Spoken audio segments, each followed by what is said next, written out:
This is week number 7 in the United States Football League.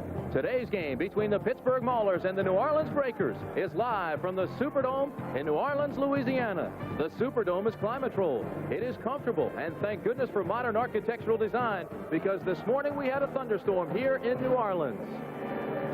Hello again, everybody. I'm Tim Brandt. The Pittsburgh Maulers suffered through the early season mediocrity that is so typical of expansion situations, but now they seemingly have it all together. They have won 2 of their last 3 ball games, and they are playing extremely well. Meanwhile, New Orleans is 5-1, and they are way at the top of the Southern Division, probably, perhaps, the best balanced division in the USFL. Working with me again is Lee Groscup. And Cupper, when you look at these two teams, there is an obvious contrast in styles. Particularly in the way they approach offense. Pittsburgh is much more conventional. They like to run to establish the pass. And, of course, New Orleans, we know about them. Very wide open, very multiple in their approach. And they like gadget plays. They do like gadget plays. Now let's talk about the players. And we'll start with the battery, the Pittsburgh battery, which is Glenn Carano and Jackie Flowers. Glenn Carano, of course, is a former backup quarterback with the Dallas Cowboys. Off to a slow start this season. He really has improved rapidly in recent weeks. And last week against the Oakland Invaders, he had his best game as a professional. He completed 10 of 15 passes, 3 touchdowns, and he scored once himself, best throwing the intermediate range passes, but can also be effective as a deep threat. Now, Jackie Flowers, what a difference he has made in recent weeks. 10 receptions in the last 2 weeks. He is averaging better than 20.2 yards per catch, and he scored 3 touchdowns last week against Oakland in that game. He's a big, strong player out of Florida State, and I really like the way Jackie Flowers plays. Now, here in New Orleans, they have what they call the Frankie and Johnny show. Johnny Walton and Frank Lockett. Well, I think Johnny Walton, Tim, is probably one of the great stories in the young history of the United States Football League. Marginal player in the NFL, leading passer in the World Football League in 1975. Back to the NFL, head coach at Elizabeth City College, where he coached there for 3 years, and then returned to the United States Football League in 1983 and became one of the top quarterbacks there. He literally is a coach on the field. Very quick release, sacked only 6 times last year. We had a chance to go out to his practice earlier this week. We talked with Johnny, and we asked him what it is that has brought the offense together. Well, I think it's just the cohesiveness of myself, along with the offensive team spirit. You know, we have been together for a year now, and, you know, we somewhat know each other a little better than we did last year. So now all you can do from that point is just build more and more confidence upon each person. And I think right now we're doing some pretty good, successful things because of our confidence factor. Frank Lockett has really been an outstanding receiver for them. Big play man, averaging better than 23 yards per catch. He's kind of the Muhammad Ali of the United States Football League, Tim, because he really exudes confidence. You talk about his confidence. He says there isn't a human being that can cover him one-on-one. The offense is together, and he knows it. It's me with my great speed, I guess, running past corners, and it's Johnny with his great arm throwing the ball deep, you know, in the opening that I can catch the ball and score with it. Well, you know, Frank is not making the small mental mistakes like he was doing somewhat last year, but to keep from making those mistakes, you would have to get experience. And I think last year, because of Nolan France, he did not get an opportunity to play a lot of football. But this year, he's playing, and he's doing the things better and better each week. So we've talked about the passing game. Now, what about the running backs? We've got 3 good ones. We start with Mike Rozier. Heisman Trophy winner last season, constitutes better than 1/3 of their offense. Buford Jordan, Marcus Dupree, of course, for New Orleans. This might be one of the best rookie tandems ever. Okay, New Orleans and Pittsburgh coming up. First, we'll go back to New York. Jim Lampley will have a USFL report after these messages.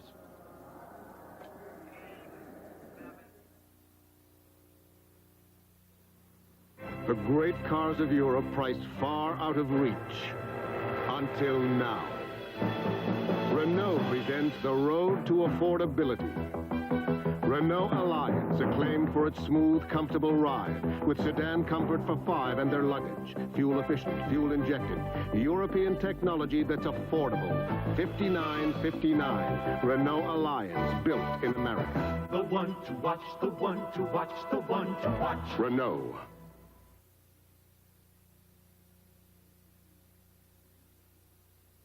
I'm Jim Lampley in New York.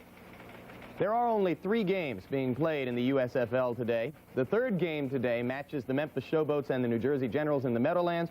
Herschel Walker is still bothered by the shoulder bruise he suffered a week ago, and he will not play, according to Generals officials at that game. Monday night, 2 games in the USFL. Los Angeles will be at Pacific Division leading Denver, and today at halftime we'll have a report on the unorthodox coaching methods of the head man at Denver, Craig Morton. And also tomorrow night, the Washington Federals will be in Houston to play the Gamblers. There were 4 games played in the league yesterday, and of course the biggest news is that after 12 consecutive wins against USFL opposition, the Michigan Panthers were beaten by the strong and improving Oklahoma Outlaws. Let's take a look at what happened in this ball game, which was played in a driving rainstorm in Tulsa. A difficult day for both quarterbacks. The big plays were made by the Oklahoma defense. This block punt by Will Coakley tied the game at 7 in the second quarter after Oklahoma had taken a 7-0 lead. Michigan in white got that run back from Coakley for a touchdown, and after a Sidney Thornton 1-yard run put the Outlaws up 14-7, Bobby Hebert found Mike Cobb with that 8-yard pass to tie the game at 14 at the half. But here's the pivotal play of the game.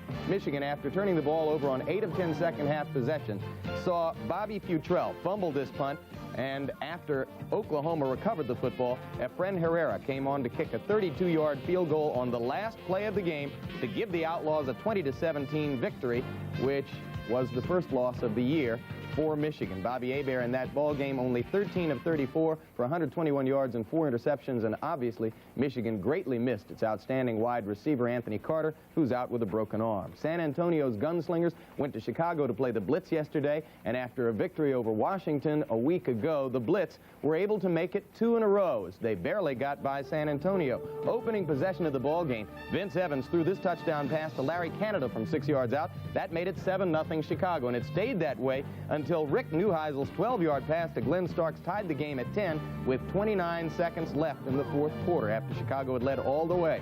But the Blitz rebounded and came back in overtime. Vince Evans' 8-yard pass to the technical wizard Chris Haynes with 5:35 gone in overtime gave the Blitz a 16-10 victory. Attendance problems remain in Chicago, only 9,412 viewers at Soldiers Field. Oakland was at Tampa Bay, and it was a different story there, where the Bandits drew 58,777 fans for a Bandits record, and they saw a good ball game for Tampa Bay, which needed a win after its first 3-game losing streak of its short history. First quarter, Gary Anderson scored on this 1-yard run, 6-0 favor of the Bandits, and after the missed extra point, it remained 6-0. Fred Bassana had another tough game. He was sacked 6 times in the ball game, and the Tampa Bay defense also limited Oakland to 42 yards rushing.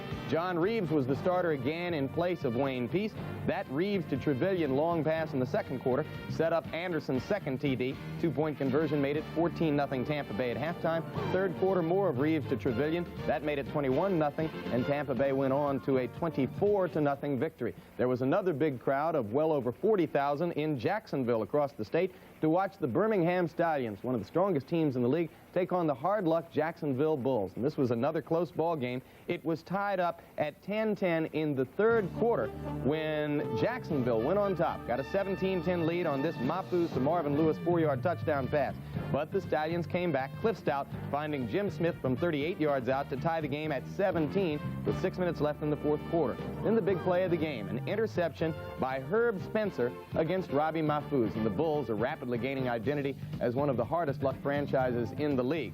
Spencer's interception set up a 5-play, 42-yard drive that was capped by Joe Cribbs' 11-yard run. The Stallions ultimately winning it 24-17. Cribbs in the ball game, 25 carries, 134 yards, and of course the winning touchdown to bring Birmingham to 6-1 on the season. New Orleans can tie them atop the Southern Division with a victory today. Let's quickly take a look at what the standings show. Atlantic Division, New Jersey and Philadelphia tied at 5-1. Both teams play today. Southern Division, Birmingham 6-1. New Orleans can tie them with a victory today over Pittsburgh. In the Central Division, Michigan now just 1 game ahead of Oklahoma after yesterday's loss. And in the Pacific Division, the Denver Gold on top by 2 games, and they play the Express at home tomorrow night. The biggest story of the day in sports yesterday was Jack Morris's no-hitter against the Chicago White Sox, the team many have picked to go to the World Series. Morris was in control all day despite 5 walks, and we're going to see a little of the action from that game. In the second inning, Chet Lemon hit a 2-run home run to provide, of course, all the offense that Morris would need on his way to the 4-0 Detroit Tiger victory. A key defensive replacement late in the game, Dave Bergman entered at first base and made some big plays, including this stop in the 8th inning to help preserve the Morris gem. And on the last out of the game, Morris got a check swing strikeout of Ron Kittle. It was the second no-hitter against the White Sox in their last 7 regular season games. Despite the 6 walks, not 5 walks, 6 walks by Morris, he got the no-hitter. You'll recall that Mike Warren of the Oakland A's shut out the White Sox on September 29 of last season, so it's the second time in their last 7 regular season games that the White Sox have failed to get a hit. Immediately following this message, you'll be going back to Tempe, Arizona with Keith Jackson or New Orleans with Tim Brandt. This camping trip was a good idea. Yeah, it sure is relaxing. Peaceful. Groovy. Groovy? Kind of dark, though. Man, I'm getting thirsty. Yeah, let's have another light beer from Miller. Lights, less filling! Less filling! Less filling! Less filling! What was that? The creature. What creature? Well, legend has it that a horrible thing stalks these woods. Oh, Mickey! And it comes out when the moon is full. What does this creature look like? It walks on 2 legs, but it isn't human. It's got big eyes that bulge out and... It's the creature! Hey, guys, where you going? Hey, guys, where are the marshmallows? Light beer from Miller. Everything you always wanted in a beer, and less. Come on, it's after us! Man, did you see that thing? Shot to the ABC Sports presents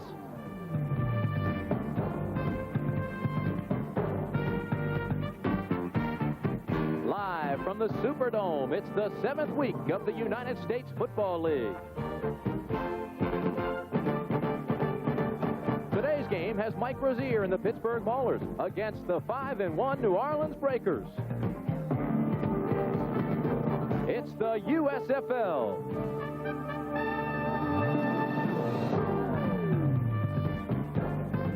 The United States Football League is an exclusive presentation of ABC Sports. Today's game is sponsored by Renault, makers of the Renault Alliance Encore and the new Fuego Turbo. For European technology and affordability, Renault is the one to watch. By light beer from Miller, everything you've always wanted in a beer and less. By Skoal Bandits, an individual portion of tobacco in a neat, pre-moistened pouch. For tobacco pleasure without lighting up, it's a pouch instead of a puff. And by AT&T, we're what you call long distance.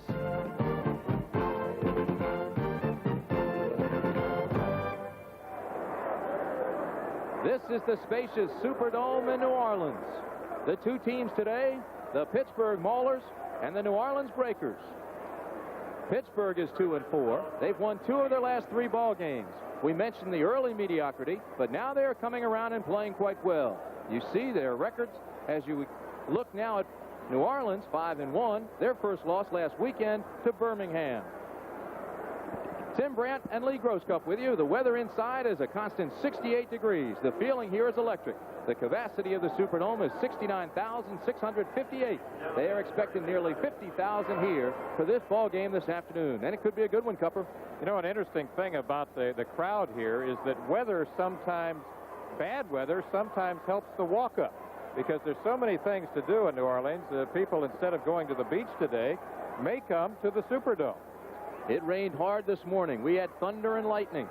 It has now stopped, but there are showers predicted for this afternoon. It will not affect the play inside, however. It is an artificial surface, a very fast track. They had a wrestling match in here last night, took the artificial surface up. Now they have it back down. It is hard, but it is fast. Some of the players to watch today. Mike Rozier, the Heisman Trophy winner. 90 yards last week. Big ball game in the win for the Pittsburgh team. On the other side of the line of scrimmage, when New Orleans has the football, Marcus Dupree is the big man to watch there. A couple of good quarterbacks. This is your kicker, Tim Mazzetti. He's a good one. Had a couple of short kicks last week. They were trying to just kick it over the front line like an onside kick and get the ball back. William Miller, number 22. Is the return man. He's out of Washita Baptist. Amos Lawrence, Johnny Durden are also there. They are the upbacks. Tim Mazzetti's quite a story. He was the bartender that went and played down in Atlanta. Made history on Monday Night Football on ABC.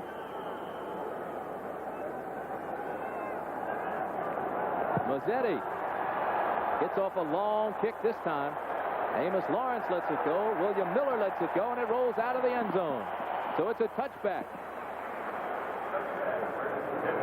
This is the offensive team for the Pittsburgh Maulers. Glenn Carano, the longtime Dallas Cowboy quarterback. His running backs, Mike Rozier, Walter Holman. His wide receivers, Jackie Flowers, 3 touchdown receptions last week, and Greg Anderson. The offensive line, tight end Mike Shaw.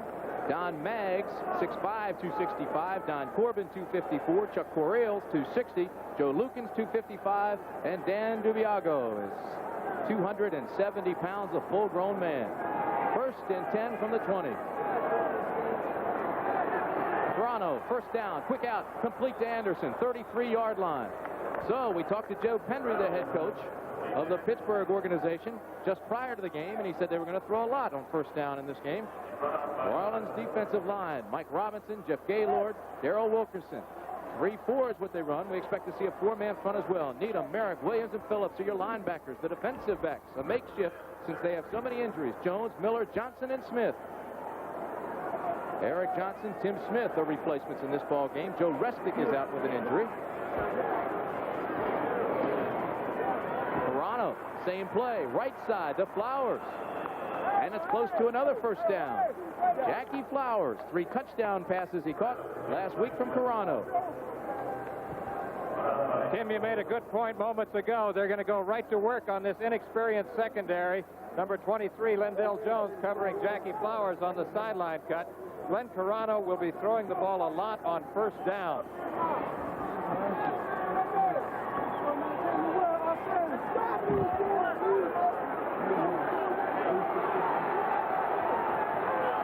First and 10 from the 44. That's Carano. Those are his numbers.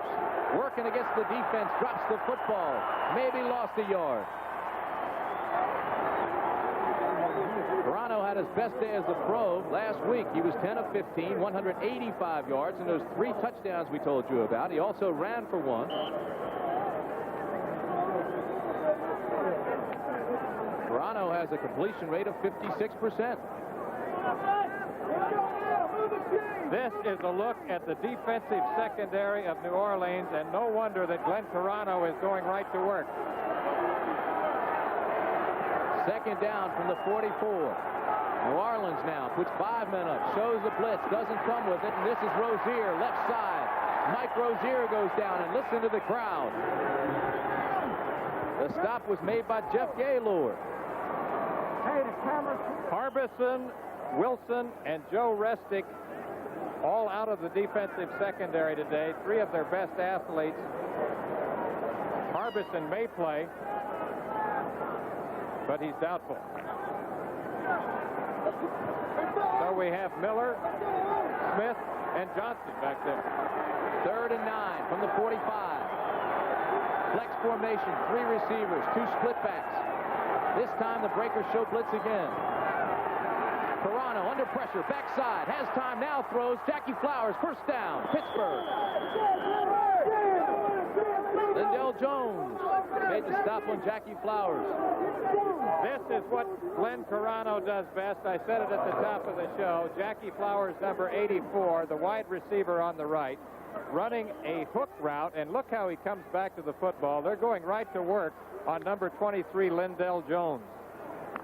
In isolation now. Look at this man, because I think he's a good one, Tim. He's out of Florida State playing for Bobby Bowden there.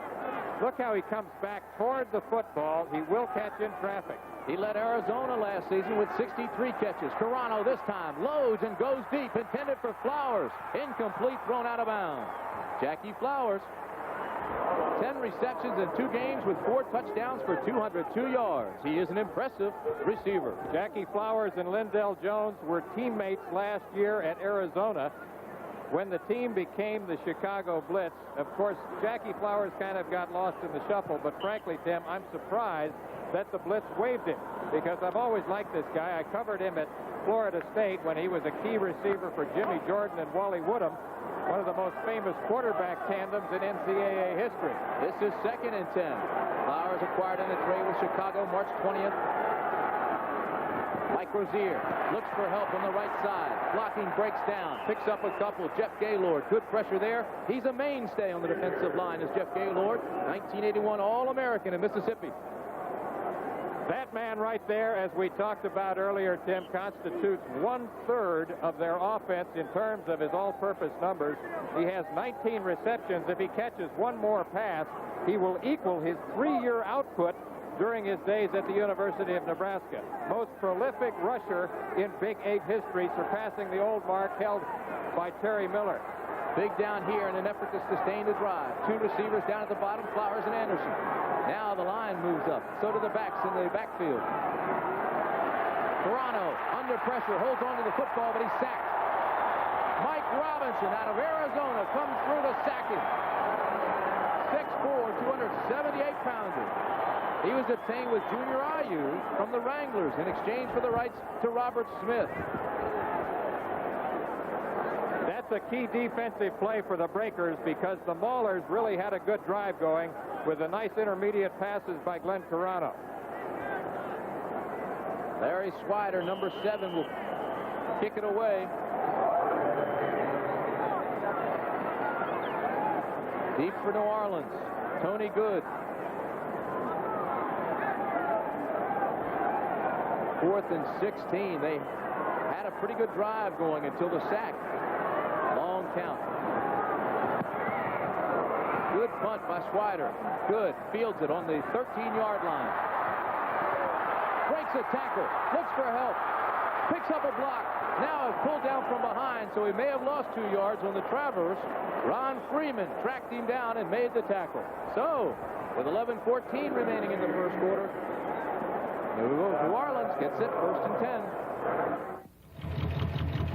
Bigger engines were easy on oil.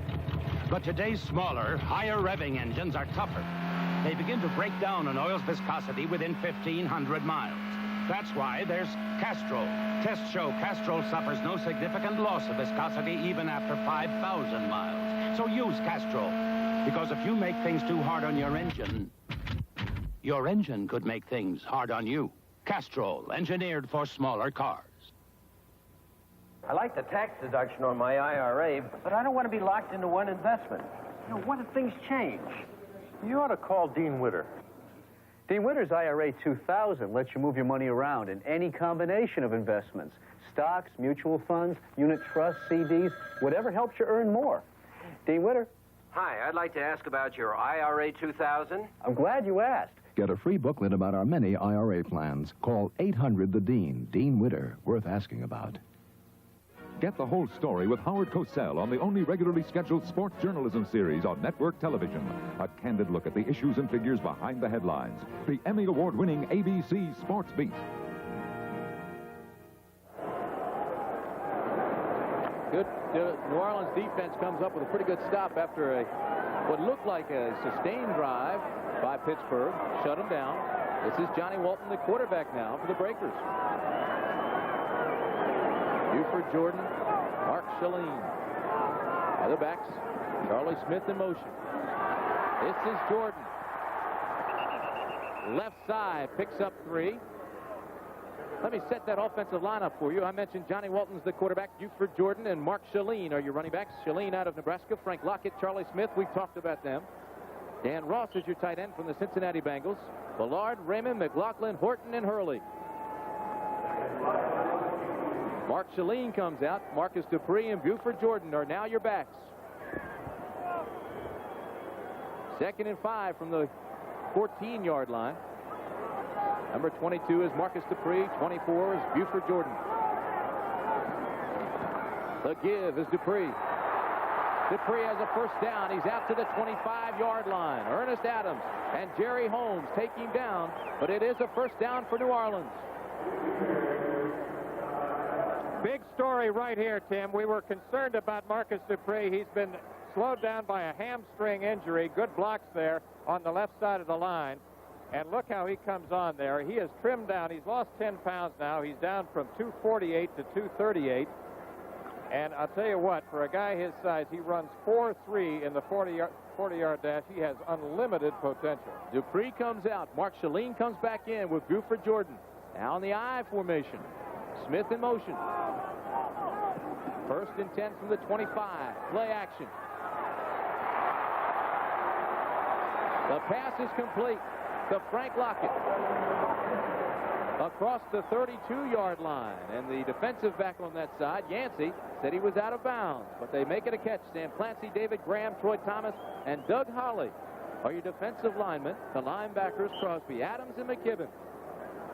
The defensive backs, Bill Yancey, Jerry Holmes, Jeff Delaney, and Dave Langlore.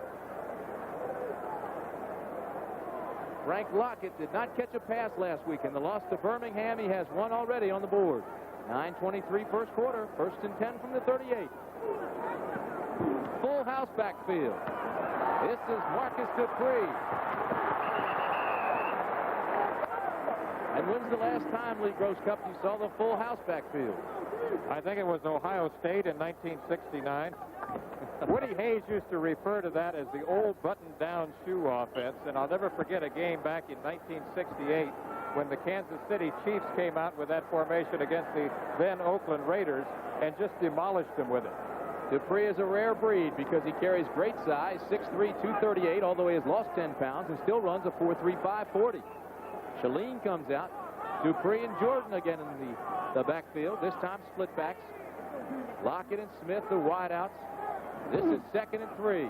Looked like a broken play. Jordan close to a 1st down. Depends where they mark it. Doug Holly came up and made the tackle.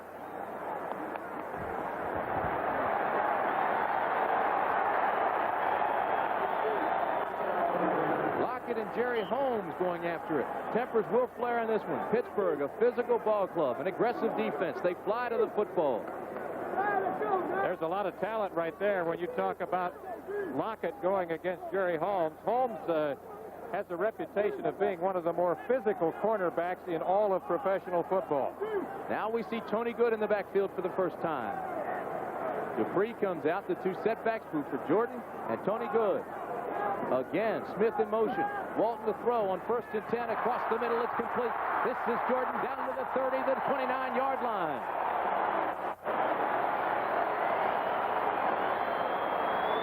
Tim, I really like Buford Jordan, number 24. Watch him as he circles out of the backfield. Johnny Walton, of course, a great touch and timing passer. He's been surprisingly effective as a receiver.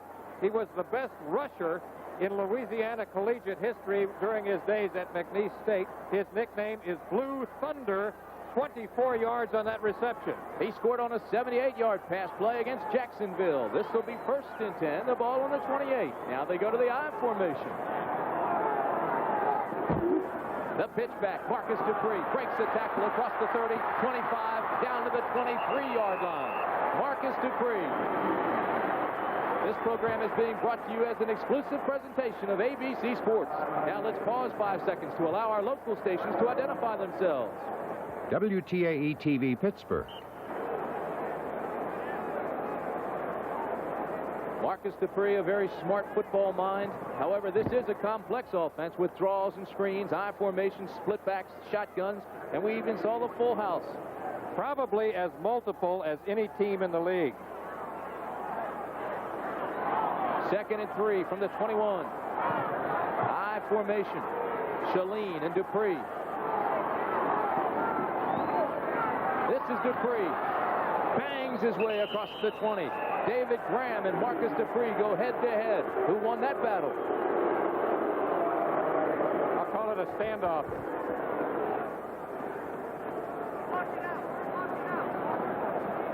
There's Dick Corey, last year's Coach of the Year. He is an emotional, genuine, warm coach who cares about his players. You know, and he's been around coaching for an awful long time.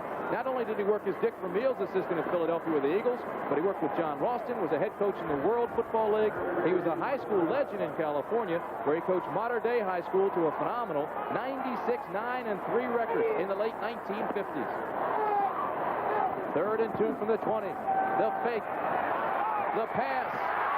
It's caught. Buford Jordan with a spectacular catch.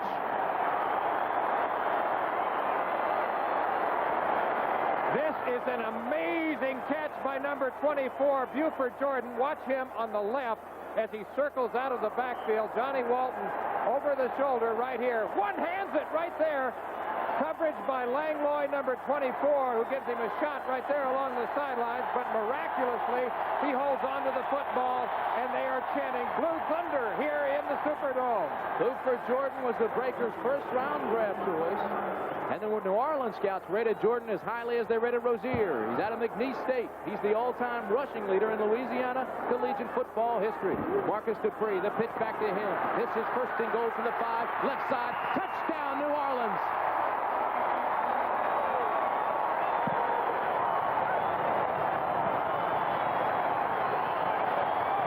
Dupree, a great block by Mark Chalene. Watch number 25, Mark Chalene out of Nebraska, the lead block right there, and it springs number 22, Marcus Dupree, who has to outrun Jeff Delaney, number 41, into the end zone, and what a drive by the New Orleans Breakers.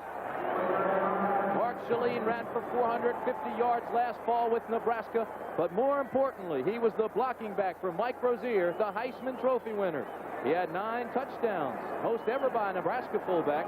It's his Tim Mazzetti on to attempt the extra point with 5:24 left in the first quarter.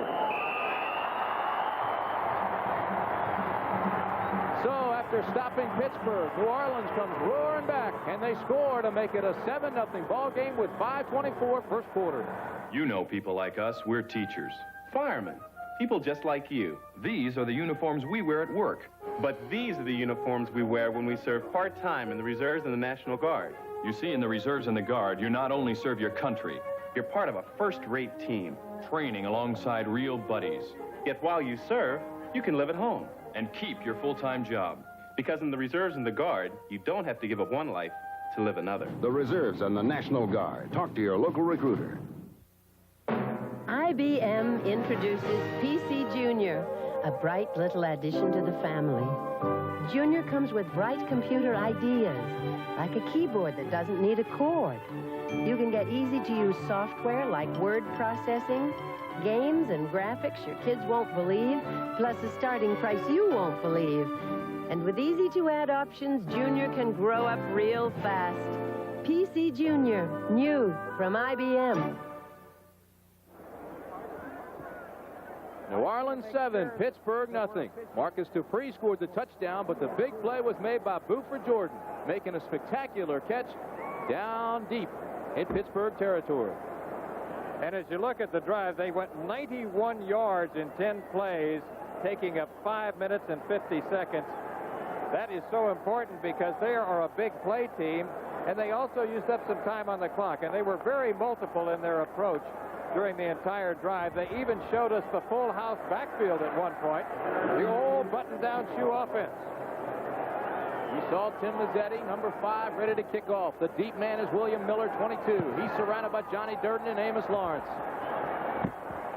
This will be famous Amos Lawrence out of North Carolina across the 20 to the 24. Flags fly and tempers flare. Famous Amos Lawrence, of course, only one of 2 players in NCAA history to rush for 1,000 yards in 4 consecutive seasons.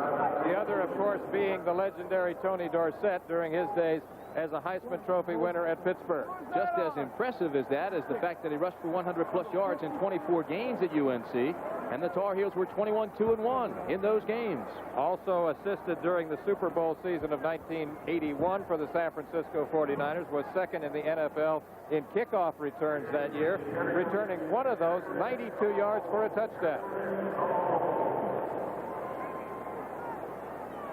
You know, Tim, in Marcus Dupree, Mike Rozier, and Amos Lawrence. On the return, holding, number 56. First down. I was about to say that in Lawrence, Rozier, and Dupree, you have 3 of the finest runners in the NCAA history. Of course, Dupree, his career was cut short at Oklahoma, but certainly potentially you have 3 great ones there. And Buford Jordan, his numbers are impressive. So they back Pittsburgh up after the holding penalty. This is Mike Rozier around the right side. Marcus Merrick, the linebacker out of Ohio State, comes up to make the tackle. Let's go downstairs now. Working the sidelines for us today is Jim Bergamo, and right now he's standing by with Marcus Dupree. All right, thank you very much, Tim. Marcus, this is the first game you and Buford have been working together in the backfield. Obviously, it's working well. Well, it's going pretty good. We got enough backs, some good backs to put in there, and it really doesn't matter who's in the backfield. How about you're obviously fully recovered from your hamstring, it would indicate. Yes, I am. I'm still a little bit out of shape, but that comes in time. All right, thank you very much, Marcus Dupree. Play action. This is Flowers, complete. Carano, good pass that time on the play action on 2nd and 8. It'll be a first down for Pittsburgh. Bruce Miller, the defensive back on that side. Number 40, he made the stop. That's one of the things Joe Pendry, who you see right there, told us, Tim, when we talked to him before the game, was that they would like to utilize a lot of play-action passes, and they would like to throw the ball in running situations, perhaps run at times in obvious pass situations. 1st and 10 from the 29, the Pittsburgh Maulers. Rozier, here he comes around the right side, across the 30 to the 32. Again, he meets Marcus Merrick out of Ohio State. Marcus Merrick, OSU's all-time leading tackler. Marcus Merrick, number 56, the inside linebacker, leading tackler on the team last year, leading tackler on the team again this year. You see why. Look how he is in perfect position, fills the hole, puts his helmet right on the numbers, and drives clear through him. The leading tackler, he doubled every other tackler on the Breakers team last year. 2nd and 8 from the 31. Carano's your quarterback. He's looking for Anderson. Now he drops it underneath to Mike Rozier, and Rozier is hurt. Could be a late hit. There is a flag.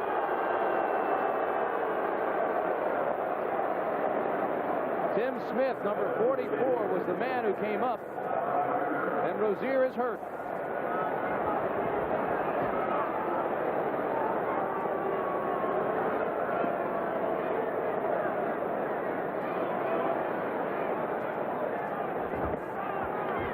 Rozier, Heisman Trophy winner, Walter Camp Player of the Year. Personal foul, number 51, defense. First down. They called it on number 51. That's Lawrence Williams. Lawrence Williams, the inside linebacker, number 51, is called for a personal foul. There it is right there. Pretty obvious. It's spearing, using your helmet as a weapon. You can't do that. The score, New Orleans 7, Pittsburgh nothing. Denerex versus Selsun Blue. This side here, I've got a tingling sensation on my scalp. Feels good. On this side, there's not much any sensation. It's just kind of there. Look what you used. Denerex. Feels good. This is the side that was tingling. Each shampoo has one medicine for dandruff. Only Denerex adds extra anti-itch medicine many dermatologists recommend. The tingling felt like, hey, it's happening now. Selsun Blue's lost a customer. I'm a Denerex man. Denerex shampoo or shampoo and conditioner fights dandruff and its itch. Bronco 2 never made it. S10 Blazer 4x4 never made it. No four-wheeler ever made it. Until the new Jeep Cherokee Sport Wagon became the first to win all 3 4x4 of the Year awards. And Jeep Cherokee has more horsepower per pound than Blazer, and higher mileage than both. And only Cherokee has a choice of 2 or 4 doors and room for 5. Get triple award-winning Cherokee performance or the luxury of the new Wagoneer, only in a Jeep. Tomorrow, Johnny Carson hosts the 56th Annual Academy Awards live. Jim Lampley in New York with Kelvin Bryant sidelined in street clothes. The Arizona Wranglers have gone on top of the Philadelphia Stars. 73-yard drive climaxed by this 1-yard run by Kevin Long. The big play, a Landry to Ricker pass, and disappointing Arizona for the moment leads Philadelphia 7-0. Now back to Tim Brandt. Jim Lampley, 35 today. Still looks like he's 22, doesn't he? On camera, he does. He looks about 22 or 23. Happy birthday, Poon. 3:17 remaining in the first quarter. 1st and 10 from the 48. Amos Lawrence is now the eye man and the eye back again. That's him, number 20. Famous Amos Lawrence out of North Carolina, Jim Lampley's alumni. Way to go, Corral! Way to go! Way to go, Corral! Jim Lampley's alma mater, I should say. He's not carried the ball that much for the Maulers yet this year. Coming into this game, Amos had 22 yards in 5 carries. Some good talent along the offensive line for the Pittsburgh Maulers, but basically they are inexperienced. 2 rookies, 2 first-year players. Correal, the only one with any real experience, 3 years professional, 19 games. 2nd and 6 from the 44. Fake to Amos Lawrence. The pass to Anderson. They rule it a complete pass. Bruce Miller rides him out of bounds, and Miller doesn't like that call either. The rule states there that it's a judgment call. If the referee believes that the receiver could come down and make it in bounds before they hit, then he'll rule him in bounds, even if his feet never do touch and the defensive back rides him out. So once again, it's a judgment call on the part of the designated official. Like pass interference. Walter Holman, Amos Lawrence. Those are your split backs. Anderson and Flowers. This is Lawrence. Right side, 30. Close to a first down. Goes out of bounds over inside the 25-yard line. Good block. On the right side, Don Corbin chased him out. That graphic illustrates what we talked about moments ago, the fact that famous Amos Lawrence is only one of 2 players in NCAA history to gain over 1,000 yards in 4 consecutive seasons. Tony Dorsett during his days at Pittsburgh. We should mention the fact that Lawrence has not played that much yet this year because he was slow coming back from knee surgery he had in the offseason. Good reminder. Now. That's right. 2nd and 2 from the 25. I formation. Play action. Carano.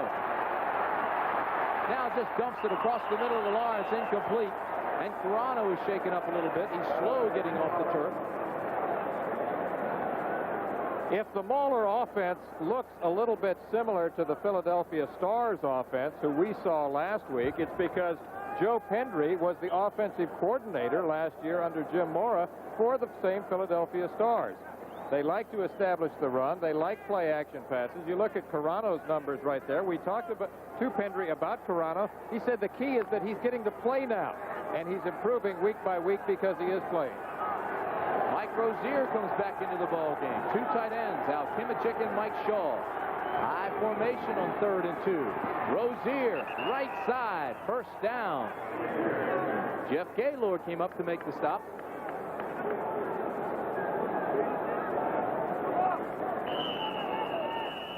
Well, let's see where they mark it. Maybe it's not quite a first down. Yes, sir, it is. First down, Pittsburgh. So in a way, Glenn Carano is somewhat like Chuck Fusina at Philadelphia. Chuck Fusina, you remember, improved steadily throughout the 1983 season. I think he's even sharper now in 1984 because of the fact that he has had a full season of professional football under his belt. You make an outstanding point. You have to play to build the confidence, and with the confidence comes your sharpness. Absolutely. So, Pittsburgh now inside the 25. 1st and 10. Rozier breaks a tackle. 15, 10. Down to the 9-yard line before Lindell Jones catches him.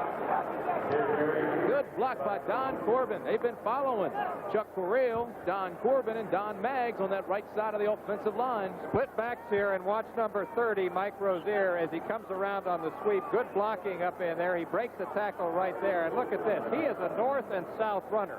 A lot of people think of Mike Rozier as a juke stepper, as a Fancy Dan type runner. But, Tim, he's got a lot of power. And he accelerates. He knows where the end zone is. This is Rozier. Not much there. Good defense. Jeff Gaylord, Mike Robinson, Ben Needham all come up along with Darrell Wilkerson. They run to the football. It's a good aggressive defense.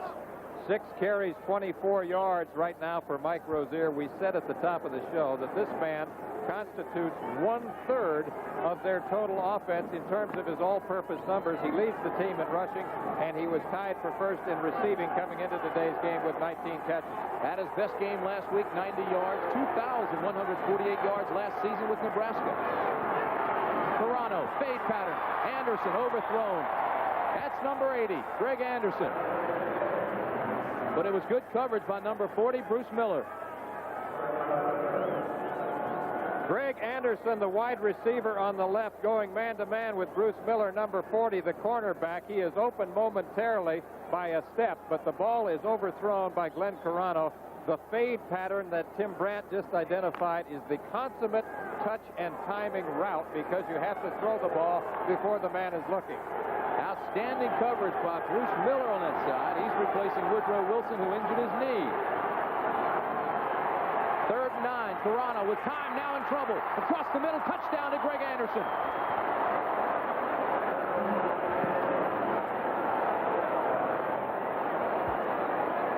Toronto had backside pressure, maintained his composure, stayed in the pocket, and drilled it across the middle to that man, number 80, Greg Anderson. Greg Anderson all alone on the left side here. Let's take a look at the route that he runs. He comes down, makes a little move on Miller, number 40, and breaks it back inside to the post pattern. And he is all alone right there in the middle. He gets behind the linebacker, number 56. That's Marcus Merrick.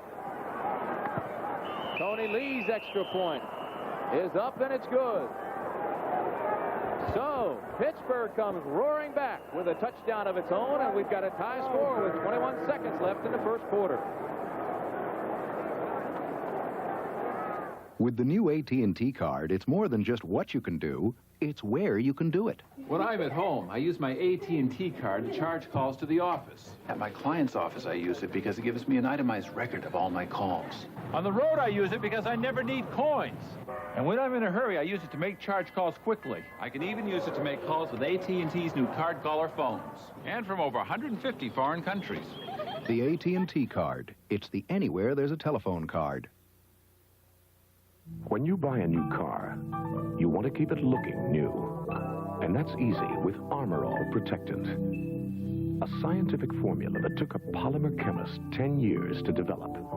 It helps keep rubber, vinyl, leather, and plastic looking new. So even though you can't keep your car from getting old, you can keep it from looking old.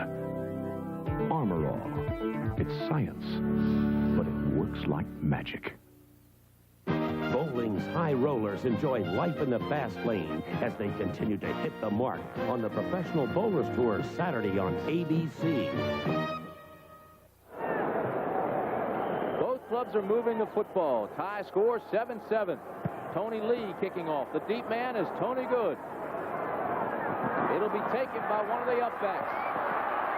Tries to find a funnel across the 20 to the 22-yard line. Goes Mark Shalene, or Garrett Chase, rather.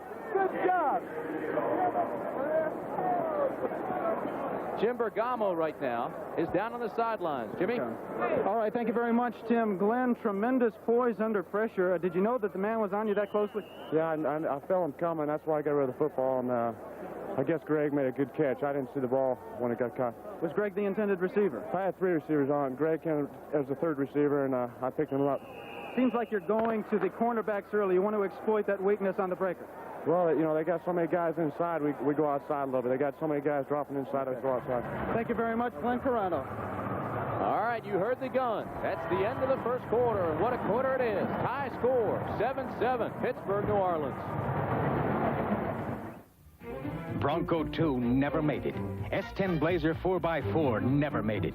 No four-wheeler ever made it.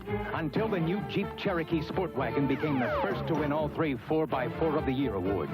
And Jeep Cherokee has more horsepower per pound than Blazer, and higher mileage than both. And only Cherokee has a choice of 2 or 4 doors and room for 5. Get triple award-winning Cherokee performance or the luxury of the new Wagoneer, only in a Jeep.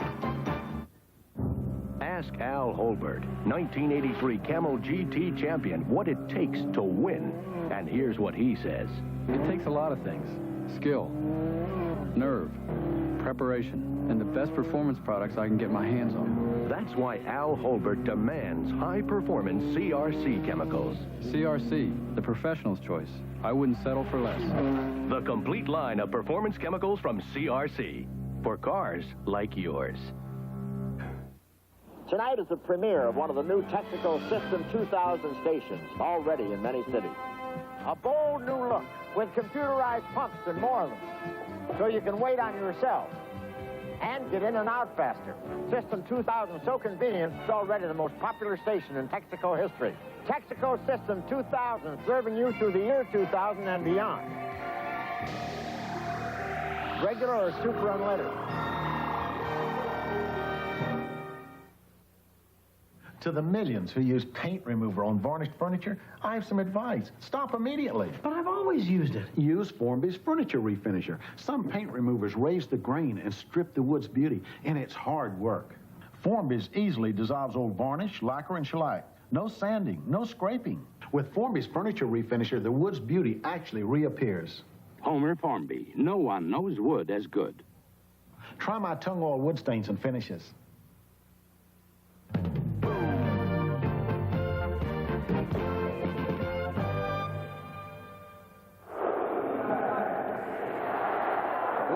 That New Orleans had lost its first game last weekend to Birmingham. The same thing happened last night to Michigan. Michigan lost 20-17 to Oklahoma. Here at the Superdome, just underway, second quarter, Tim Brantley, Gross Cup. First and 10, New Orleans from the 24. Johnny Walton under pressure across the middle, has a man. To the 42-yard line goes Charlie Smith. Dave Langlois comes up and makes the tackle, but Charlie Smith, the former Philadelphia Eagle, Tim, we look at the first quarter numbers, and we've talked about what a great game we have going here at the Superdome. Look how close everything is. You look at all of those numbers, and what registers is closeness. Total yards 103-91, and time of possession, only 2 minutes separate the two teams there. Pittsburgh in a commanding role. We just saw the quick release of Johnny Walton. That's why he does not get sacked that much. He had 135 straight passes without an interception until last week. Then Chuck Clanton of Birmingham picked off 3. This is Dupree. And Dupree goes down. Ernest Adams and Mike McKibben come across and take him down quickly. The key to the last touchdown for the Pittsburgh Maulers was the poise of quarterback Glenn Carano, because look at the pressure coming from number 92, Mike Robinson, on his blind side. Now watch how he stands right in the pocket and delivers the ball right there as he's being hit. Greg Anderson over the middle, and number 56 linebacker Marcus Merrick fell down. That's why Anderson got so open. Second and 12 from the 40 for New Orleans. Split backfield. And the pass is underthrown, incomplete, intended for Buford Jordan. Johnny Walton, what a story he is. 36 years old, served 3 years as a head coach at Elizabeth City State, where his record was 20-10-1. And look at his numbers. As I said at the top of the show, Tim, he is literally a coach on the field, because he came out of retirement, gave up a secure head coaching job at his alma mater, Elizabeth City State College, where he himself rewrote the press guide as a record-setting quarterback, and came back to the United States Football League in 1983 as one of the top quarterbacks. They're going to the shotgun now. Shotgun formation, 3rd and 12. Johnny Walton again under pressure. Fire complete to his tight end, Danny Ross. And Dan Ross is out to the 45-yard line, but it will not be enough for a first down. Dan Ross, number 86, the tight end, who came over from the Cincinnati Bengals and has now emerged as the leading receiver on the team, running a sideline cut. And what Walton doesn't do here is throw to the man who has enough yardage to pick up the first down. That's uncharacteristic of Johnny Walton. Almost always he knows where that first down yard marker is. All right, on to do the punting is Dario Casarina. Now watch the drop that he has. It is very unusual. He almost throws the ball, unlike any other punter that I've ever seen. The deep man is William Miller and Bill Yancey. Bill Yancey, number 21, will field it inside the 10. Good coverage by the special team. New Orleans people cover quickly. Eric Elliott came down, was there in a hurry to make the stop. Matter of fact, they got down there so fast that there's a flag. Oh, your false start.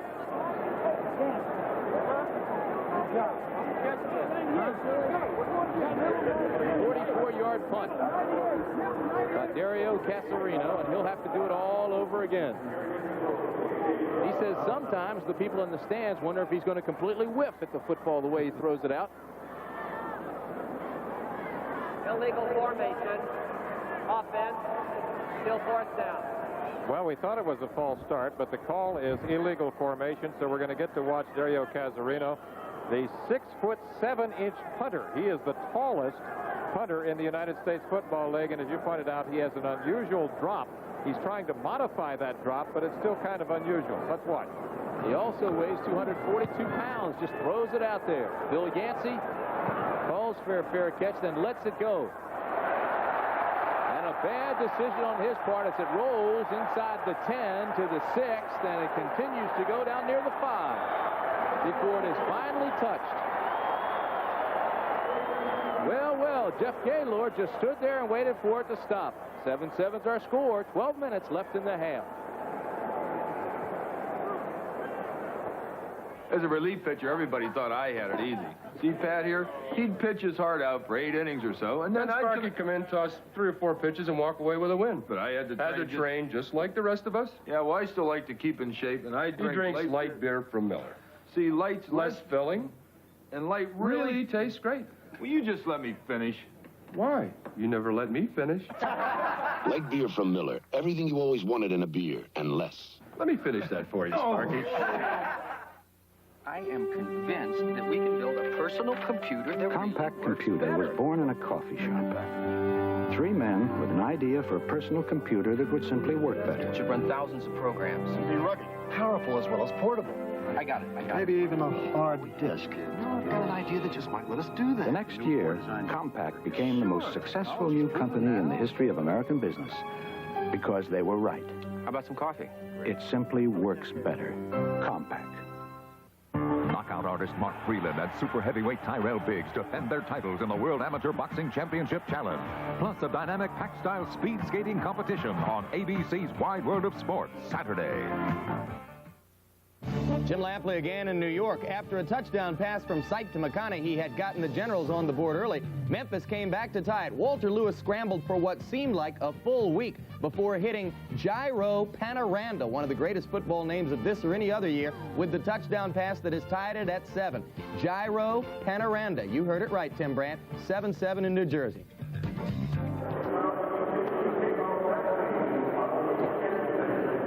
So Pittsburgh is backed up deep in its own territory. The ball near the 5-yard line. Jackie Flowers, Greg Anderson are the wideouts. The setbacks, Mike Rozier and Walter Holman. 1st and 10 from the 5.5. This is Rozier. The defense closes the door on Rozier very quickly. Rozier ranks 4th in the Eastern Conference in rushing behind Joe Cribbs, Kelvin Bryant, and Herschel Walker. That's one of Lee Grosskopf's relatives right there. Is that what you mean when you say crocodile arms? Absolutely. For the receivers? That means that they're not getting their arms out there extended enough. Is that right? That's a shaky-looking character. They have a lot of fun here in New Orleans. They have really adopted this club, the New Orleans Breakers, the club that came from Boston last year. Toronto drops Jackie Flowers. Good catch by Flowers. Flowers has now caught 14 passes for the Maulers, 4 for touchdowns. Jackie Flowers running the sideline cut, which has become his favorite route. Look at the discipline here as he makes his cut, and that ball could not have been thrown with any better timing. The ball was actually in the air as he was still coming out of his move. Jackie Flowers in 3 games, 14 catches, 10 have produced first downs, 4 touchdowns. 10:59 to play in the half. 1st and 10 from the 18. Toronto, long count, looks over the defense and gives it inside across the 25 to the 29-yard line to Amos Lawrence. Tim Smith in the secondary had to come up and make the tackle, or Lawrence could have been gone. Tim Smith, of course, one of the substitutions in the secondary for the Breakers. He was a standout player at Oregon State. I covered him there, and in 1978, he was named most valuable player in a game I covered him in against the University of Washington. You know, famous Amos Lawrence also played, as you mentioned, in that Super Bowl game, the one the 49ers won 26-21 over the Cincinnati Bengals. 1st and 10 from the 30. Toronto looks for his tight end. He has him. Into New Orleans territory. Rambles Mike Shaw. Shaw, the tight end out of Virginia Tech. He's replacing the injured Mark Rowell. Glenn Carano continues with the hot hand that he has had in recent weeks. We mentioned he had his top game as a professional. Shaw getting behind the linebacker and in the seam of the zone coverage on a crossing route there. And that ball was thrown with perfect touch. As I mentioned earlier, Toronto, I think, Tim, is most effective on the intermediate pass routes. First and 10 from the 44. Toronto now 9 of 12, 111 yards. That last pass for a 26-yard gain. He's going to throw again on first and 10. Drops it out to Walter Holman, who takes it down to the 29-yard line. And they say his knee touched around the 30. Walter Holman, 5'10", 208-pounder out of West Virginia State. He's replacing Joel Coles, who injured a hamstring in practice. Coles was having a great year. He's the former running back from Penn State whose playing time in college was limited because he played behind Kurt Warner. But has worked his way into the Maulers backfield with some solid blocking for Rozier. Well, we have an injury. That's Ray Phillips. And while there's time out on the field, why don't we take one as well with the score, Pittsburgh 7, New Orleans 7. Come on in, take a seat. We're gonna tell you what the big boys eat. Name is Wheaties, kick a wheat. Now you know what the big boys eat. Hello, milk, come on in. Jump in, berry, have a swim. Wheaties, Wheaties, not too sweet. Now go tell your mama what the big boys eat. Part of your good breakfast. If you're a smoker, inside this little can is a legitimate alternative. This is Skoal Bandits, an individual portion of wintergreen flavored tobacco in a neat, pre-moistened pouch. What you do is put one between your lip and gum. What you get is great tobacco taste without lighting up, and you can enjoy it wherever you are. If you're a smoker, try Skoal Bandits. 20 pouches to a can. Take a pouch instead of a puff. Knockout artist Mark Freeland and super heavyweight Tyrell Biggs defend their titles in the World Amateur Boxing Championship Challenge. Plus a dynamic pack-style speed skating competition on ABC's Wide World of Sports, Saturday. Ray Phillips is apparently okay. Just took a pretty good lick to his head. He has come out of the ball game. Mike Brewington comes in and replaces him at linebacker. It is first and 10 from the 30 for Glenn Toronto. 9 minutes remain in the first half. Mike Rozier is set back along with Walter Holman. Flowers and Anderson. Your wideouts. Three-step drop. Quick pass. Greg Anderson. First down. He's close to it. Bruce Miller came up and made the stop. Right now, let's go to New York. Here's Jim Lampley. Well, Tim, the Generals have retaliated for the Gyro Panorama touchdown, coming back on a sight to Clarence Collins' TD throw, 30 yards on the pass and run. New Jersey now back on top over Memphis, 14-7. It's up to Lewis and Panorama to answer that. Now back to Tim Brandt in New Orleans. Okay, Lamps, thank you. Here we've got a pretty good ball game going. Pittsburgh driving again against New Orleans. It's tied 7-7. This is 2nd and 1. That's Rozier. Has the first down. Mike Rozier. Lawrence Williams comes up and made the tackle, but not before the big guy from Nebraska made the first.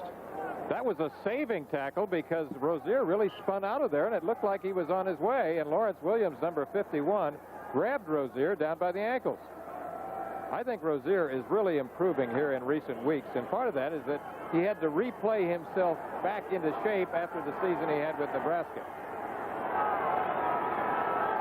First and 10 from the 16. You know, Rozier led Nebraska to a 12-0 regular season record last year. Keep in mind, certainly, not to take anything away from Miami's great performance in the Orange Bowl, but Rozier set out the entire fourth quarter of that 31-30 Orange Bowl loss after spraining his ankle. Important point.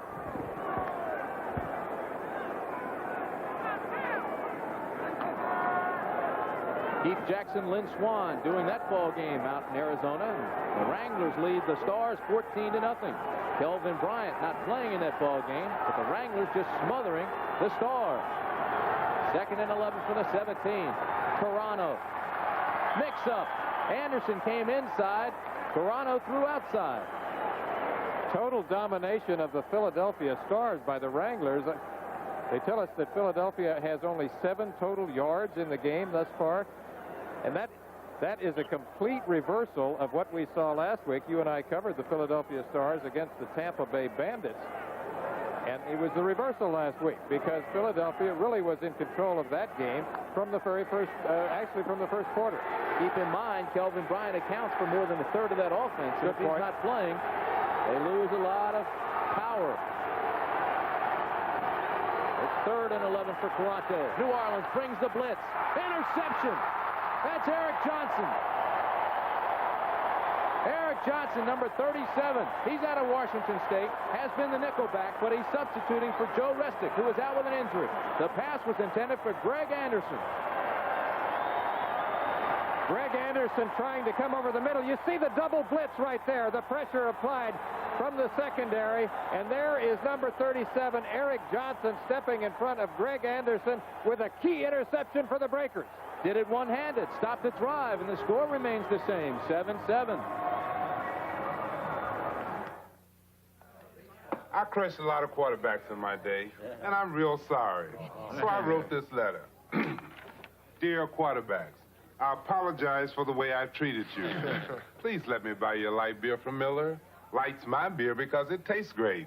I'm sure it's yours, too, because you little guys can't afford to get filled up. Hope to see you soon. Sincerely, L.C. Greenwood. Light beer from Miller. Everything you always wanted in a beer, and less.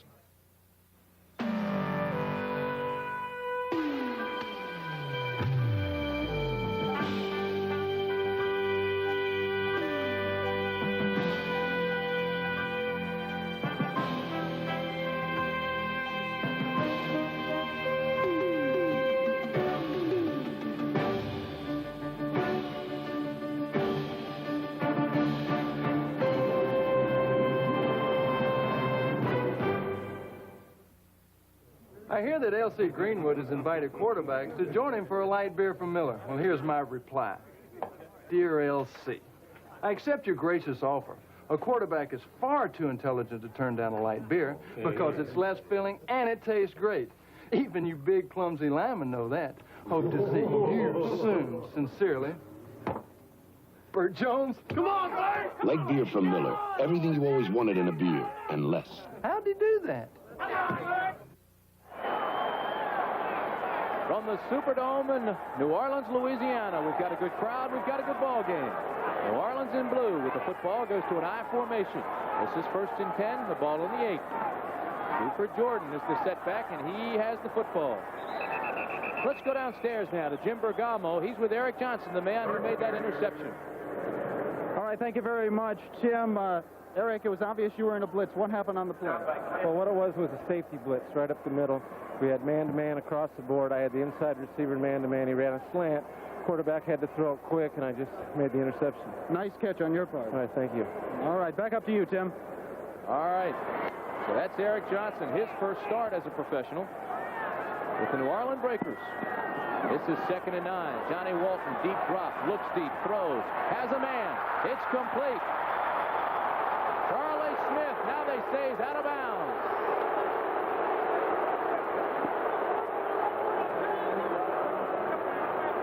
Well, Charlie Smith doesn't like that play. Charlie Smith, number 85, is running a sideline cut, a deep sideline cut. Now remember, this is a 2-foot league, and 2 feet must be in bounds. They were. All right, let's look again. One. Drag.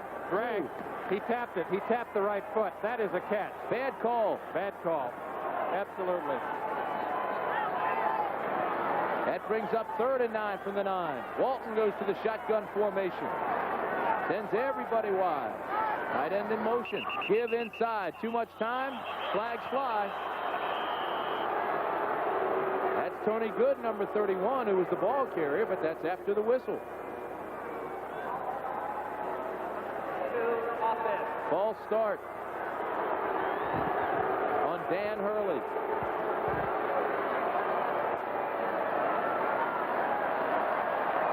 Got some paper airplanes coming out of the stands at halftime. They're going to put 3 automobiles at midfield, and everybody has an opportunity to put their name on a piece of paper, make a paper airplane, and the closest one to the car wins it.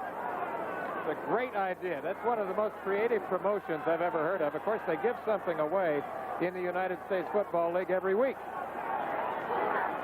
3rd and 13. Johnny Walton going for the first. Well, they come right back with the same play to Charlie Smith. This time they call it good. Big play. John Walton to Charlie Smith.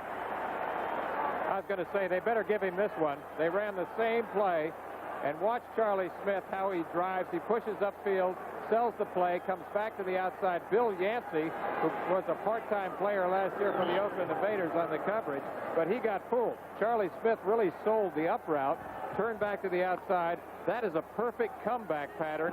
A great player out of Grambling, who broke the records previously set by the great Frank Lewis. Charlie Smith and All-Pro Harold Carmichael made a fearsome duo for 7 seasons in Philadelphia. This is Marcus Dupree. Across the 30. We're down to 6 minutes in the first half. Marcus Dupree just kind of lopes along. It looks like he really isn't running. I remember when I first saw him at the University of Oklahoma, covering him there as a freshman, I thought he was slow. I didn't think the guy was really putting out, but that's just his style. And he's so big, 6'3", 238, runs a 4.35 40. He reported at 248. He's shaved off 10 pounds. He's really starting to get into shape. At the rate he's improving, by late season, he could be awesome. He has really become effective as a pass catcher out of the backfield, isolating on the linebackers. 2nd and 6. Pitch back to Dupree. Lopes along, looking for blocking. Now breaks 3 tackles. But Ernest Adams and Jeff Delaney take him down in a hurry as he crossed the 30.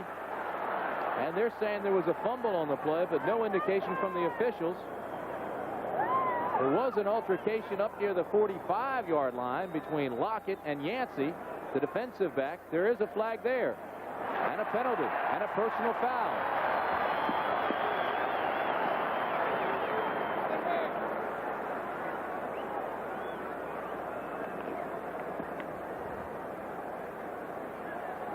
Well. Frank Lockett ended up without his helmet. He and Yancey were going face-to-face, nose-to-nose, throwing a few blows.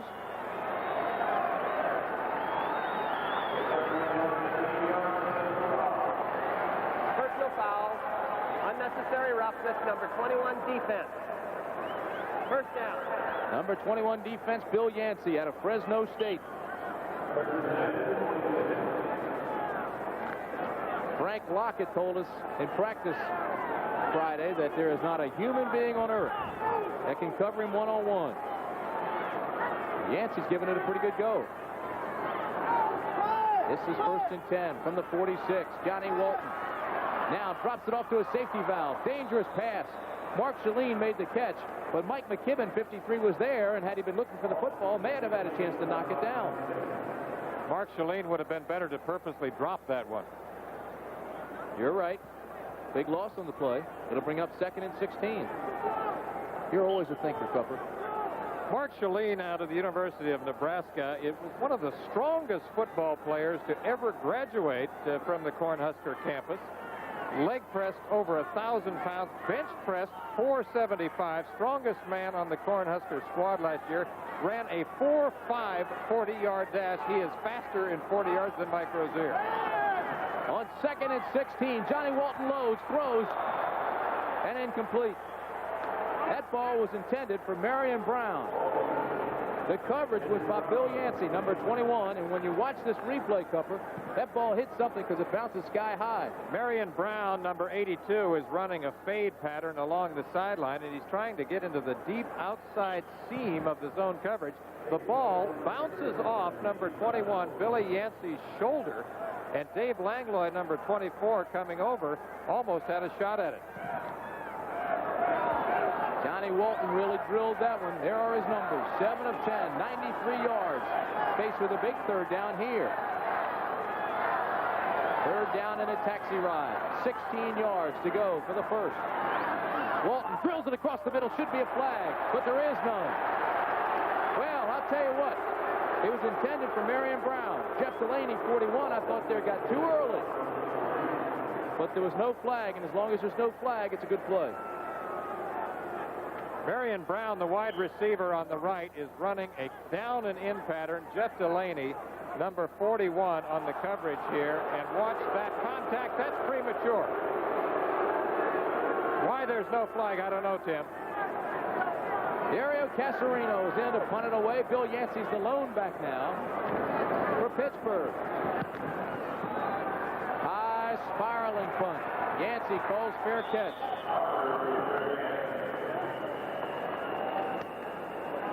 So, with the score still tied, we're down to 4 minutes and 11 seconds in the first half. You'll find special offers and big savings at your hardware store or home center during the great spring hardware sale. So act now. Get a 5-month subscription to any of these helpful magazines free when you buy any Schlage keyed lock. Protect and enhance the natural beauty of wood with real wood, warranted for 4 years, now 50% off. Save on new Rinse and Back 5 cleaner. It defoams, deodorizes, cleans, and protects your carpets. Look for the savings in these magazines and at participating hardware stores and home centers during the great spring hardware sale.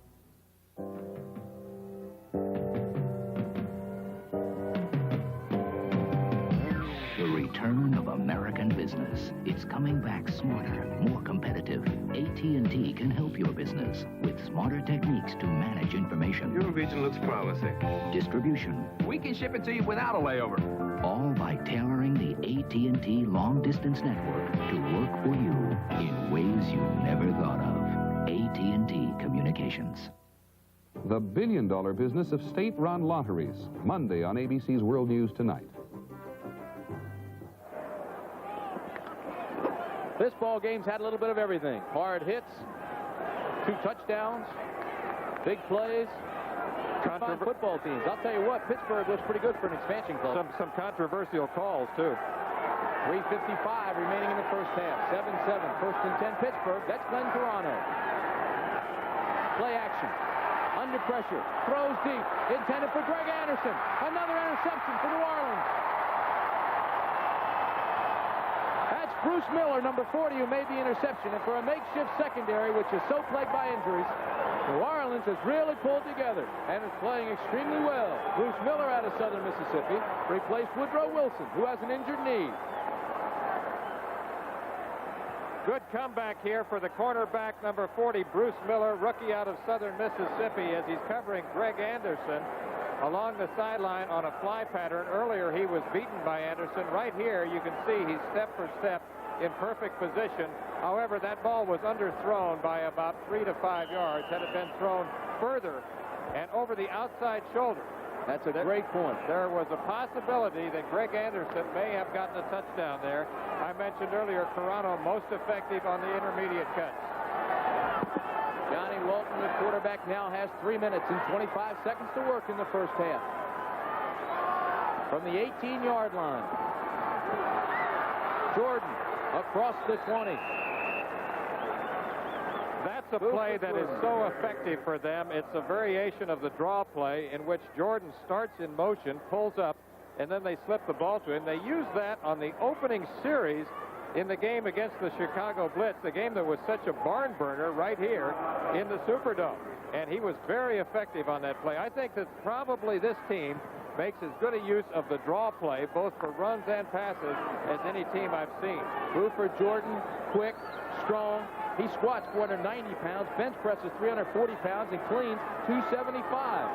And still run like a rabbit. 2nd and 5 from the 23. Drop pass over the middle. That's Jordan. First down, New Orleans. Flags fly.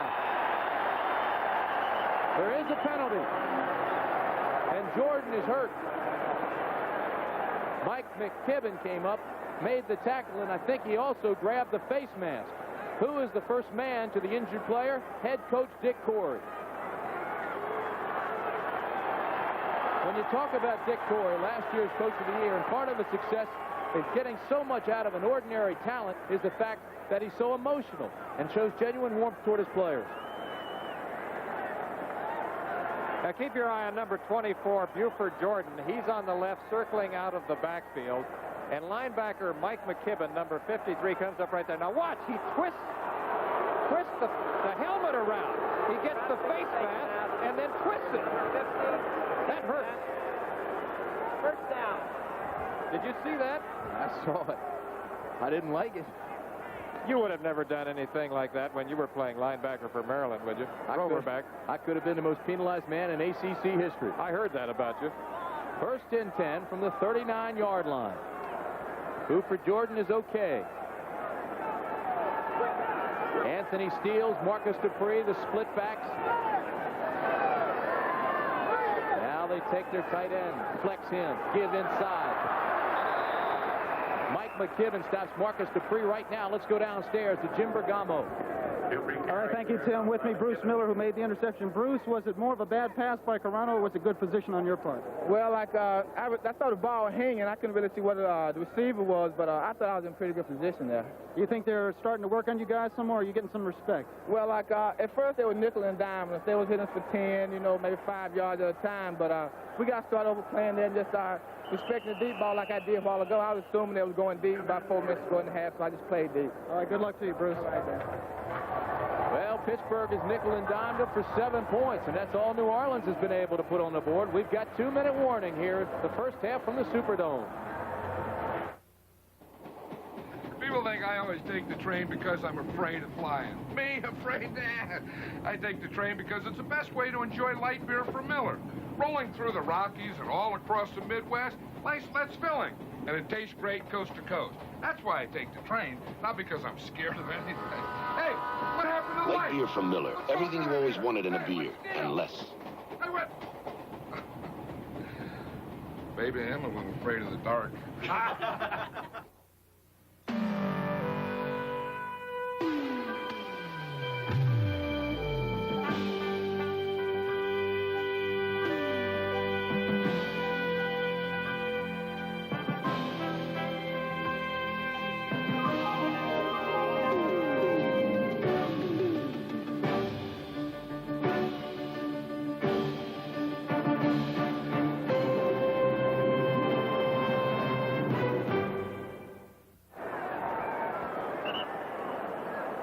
Well, Johnny Walton has now conferred with Dick Corey, the head coach of New Orleans.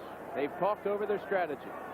And one of the best 2-minute quarterbacks in professional football is Johnny Walton. Basically, their entire offense is like a hurry-up offense, Tim. He mixes his plays so well, draws and screens, gets to the 2-minute warning, uses the sidelines efficiently, effectively. 2nd and 5 from the 44. Quick opener, Mark Shalane in the Pittsburgh territory before Jerry Holmes can stop him.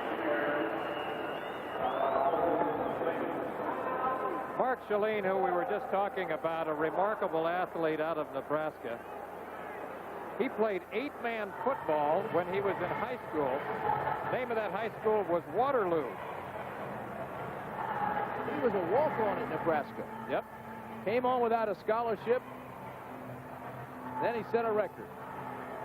He became the all-time rushing fullback at Nebraska, 9 touchdowns. He had 2 touchdowns this year against Jacksonville for New Orleans. And I want to tell you personally, Tim, that I think he is one of the best lead blockers that I have ever seen. I have seen him literally blow people off the line of scrimmage 5 yards or more. Coming up next Saturday on ABC's Wide World of Sports Amateur Boxing Championship, it's the challenge from Los Angeles, California. America's 2 top boxing gold medal hopefuls, defending champions Mark Breland and Tyrell Biggs. They head to the United States team preparing for the Summer Olympic Games in Los Angeles. Also have the World Short Track Speed Skating Championships. That's from England. Jack Whitaker is over there. You're not going to try to pronounce those names, I take it. Go ahead and give it a shot. They've got some great ones over there. A lot of talent. You know, of course, the defending champion, Sylvie Degla. World Speed Skating Championships in boxing on ABC's Wide World of Sports. Shotgun formation here at the Superdome. Johnny Walton has 1:55 to work. He's got the ball on the 46. The give inside. Tony Good drops the football, picks it up. Pittsburgh is Jeff Delaney. That's a big play. That's a big play. That's a big play on it. A shotgun draw, and Jeff Delaney came up and just took the ball off the turf after Tony Good had dropped it. So turnovers have hurt both clubs.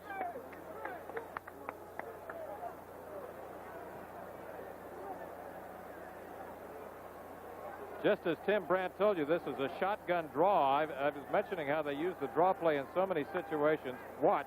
The ball stripped right there by number 97, David Graham. And along comes number 41, Jeff Delaney, to pick it up.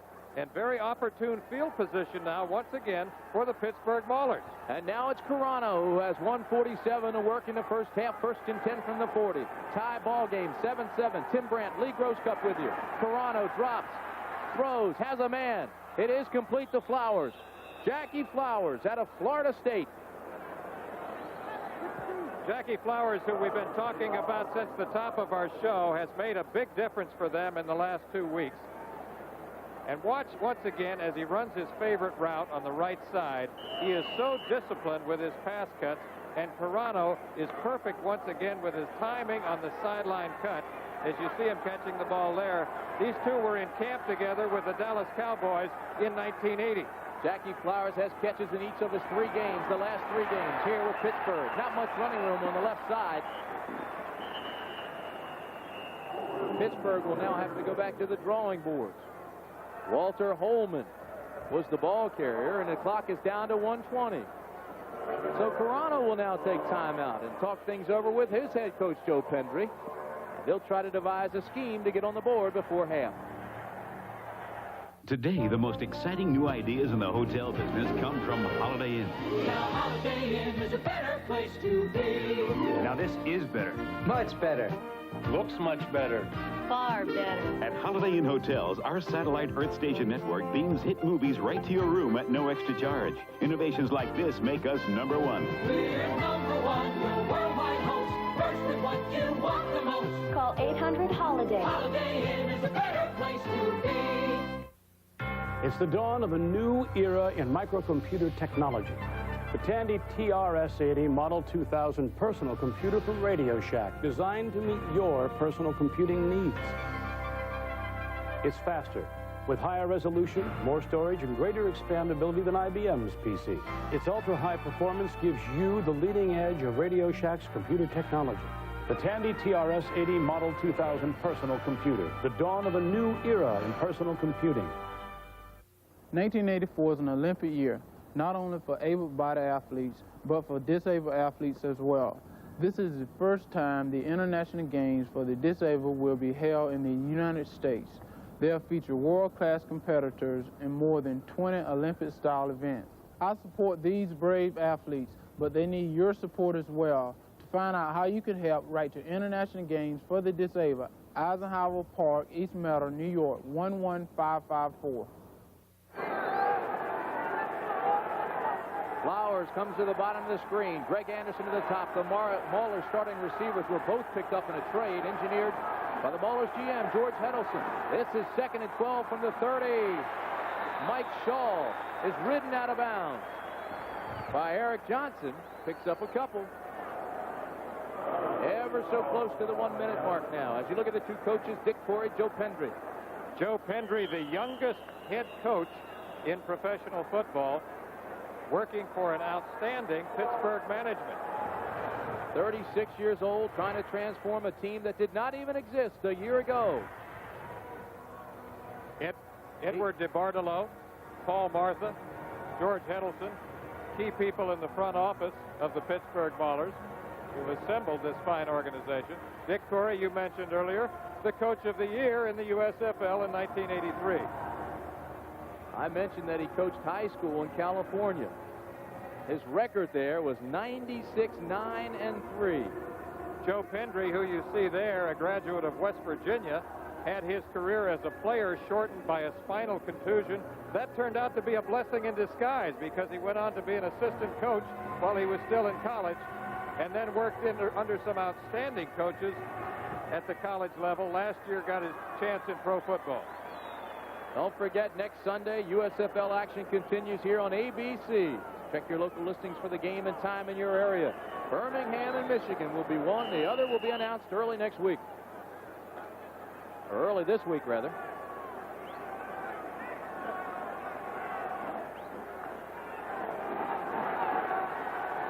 Third and 7. The ball on the 25. The time, 1 minute, 2 seconds. Carano splits everybody out. Drops a little pass to Rozier. Rozier stumbles and falls and goes down at the 30. Didn't pick up any yardage.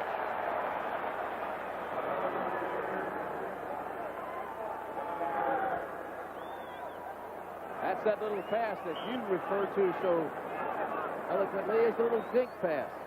The dink and dunk routes, all of the underneath patterns, and that's really like a long handoff in a possession passing game. Tony Lee, his longest, is a 42-yarder. This one will be woefully short. 47-yard attempt. It would have been his longest ever. He couldn't do it. So, after an opportunity, Pittsburgh comes away with no points. This has been an outstanding first half of play here in the Superdome, Tim. You know, we've had some games that have been a little bit lackluster earlier in this season, but this has really been a terrific first half. Good work by both quarterbacks, especially Glenn Perano, 14 of 21 now in the passing department, 152 yards, 1 touchdown. Those numbers, however, have been marred by 2 interceptions. Jackie Flowers having his best game so far. He's got 5 catches already for 57 yards. You know, you mentioned it's been an outstanding football game, but despite those turnovers, they were not bad plays. They were great defensive plays on the interception, and even on the fumble, it was a pretty good hit. 23 seconds to work. Johnny Walton goes deep, has a man at Smith, and it's out of bounds. Charlie Smith was the intended receiver. Jeff Delaney, number 41, was with him. I think Smith was open momentarily, but Walton threw it out of bounds. Johnny Walton a little bit late with the ball that time as he was trying that deep comeback route to Charlie Smith that has been so effective for them. Charlie Smith, I mentioned earlier, a great one out of Grambling. Broke some of the records that were previously held by Frank Lewis. Then went on to compose an outstanding tandem with the Philadelphia Eagles with a player you mentioned earlier, Harold Carmichael. 2nd and 10 from the 30. 17 seconds remaining. Walton this time throws for Lockett. And again it's thrown out of bounds. And Lockett is upset. He wants a hit and a penalty thrown on Dave Langlois for hitting him out of bounds. I don't think it was a late hit. I think it was justifiable contact because there was still a chance that he might get the football. Well, I think Lockett's complaining because he was out of bounds. Frank Lockett, number 80. Now watch, he's getting a little push right there. Jerry Holmes, number 47 there. Now watch Langlois.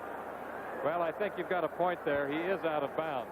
But Langlois probably didn't see that, so he was up there making the contact because he thought that Lockett might get the football. Did you see what Lockett did, though? Once he saw the ball was out of bounds and he didn't have a shot at the catch, then he started looking for the defensive back coming up and tried to protect himself. What do you call that? Let him know you're in the neighborhood? Sure. Anytime you can get a pretty good lick on a ball player, you try to do it so that he's got his head on a swivel looking for you instead of the ball. Stay tuned next for ABC's World News Tonight. Sunday, Sam Donaldson will have a report on the mission to repair a satellite in space. Also, Dick Schaff will have a report on the efforts to save women's intercollegiate sports. That's all coming up on ABC's World News Tonight, Sunday. Stay tuned.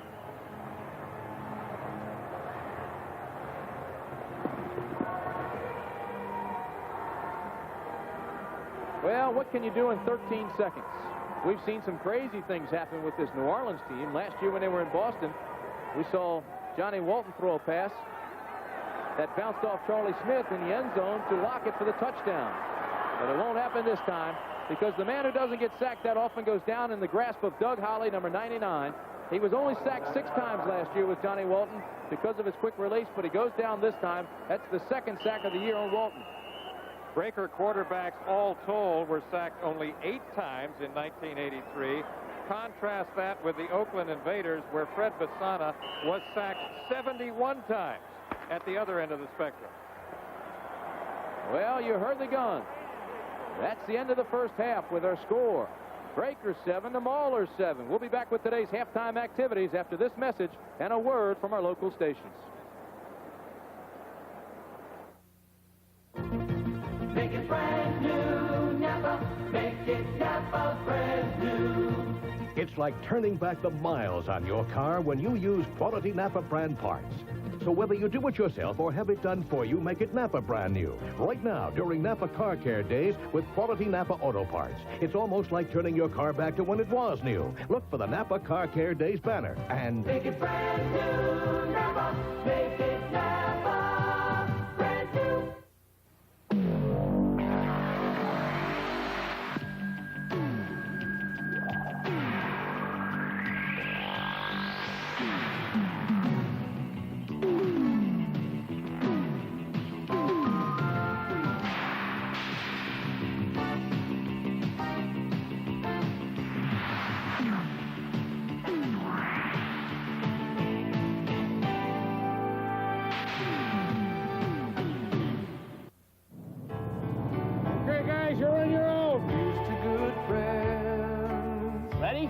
Ready as I'll ever be.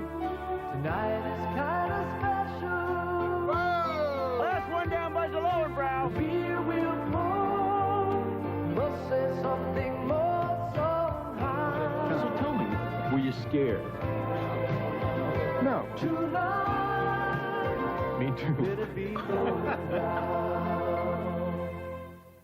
Someday, an all-new special catches you in the act. Can we trick you into taking it all off? Or joyriding with a bear? Chances are, people do the craziest things. Then, one man controls them, every man wants them, and someone wants them dead. The Calendar Girl Murders. Tonight on ABC. Out here, a thunderstorm rolls in fast. Sometimes too fast.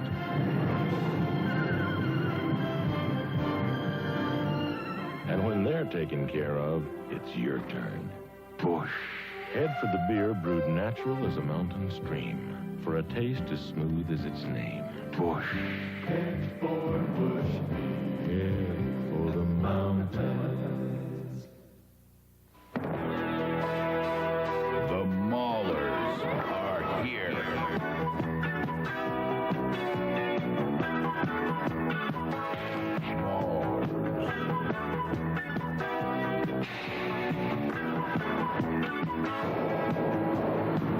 Sunday, the Maulers play Denver, and fans 12 and under get a T-shirt from Burger King. The Maulers are here. Stan Savran and Weekend Sports on Action News.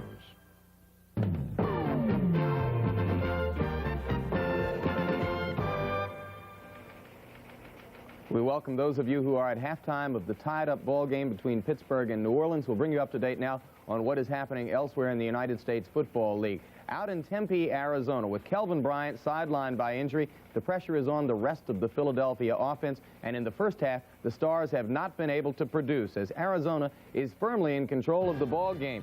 The Wranglers scored early on a one-yard run by Kevin Long, capping a 73-yard drive, keyed by a long pass from Landry to tight end Paul Ricker. Landry's having a hot first half.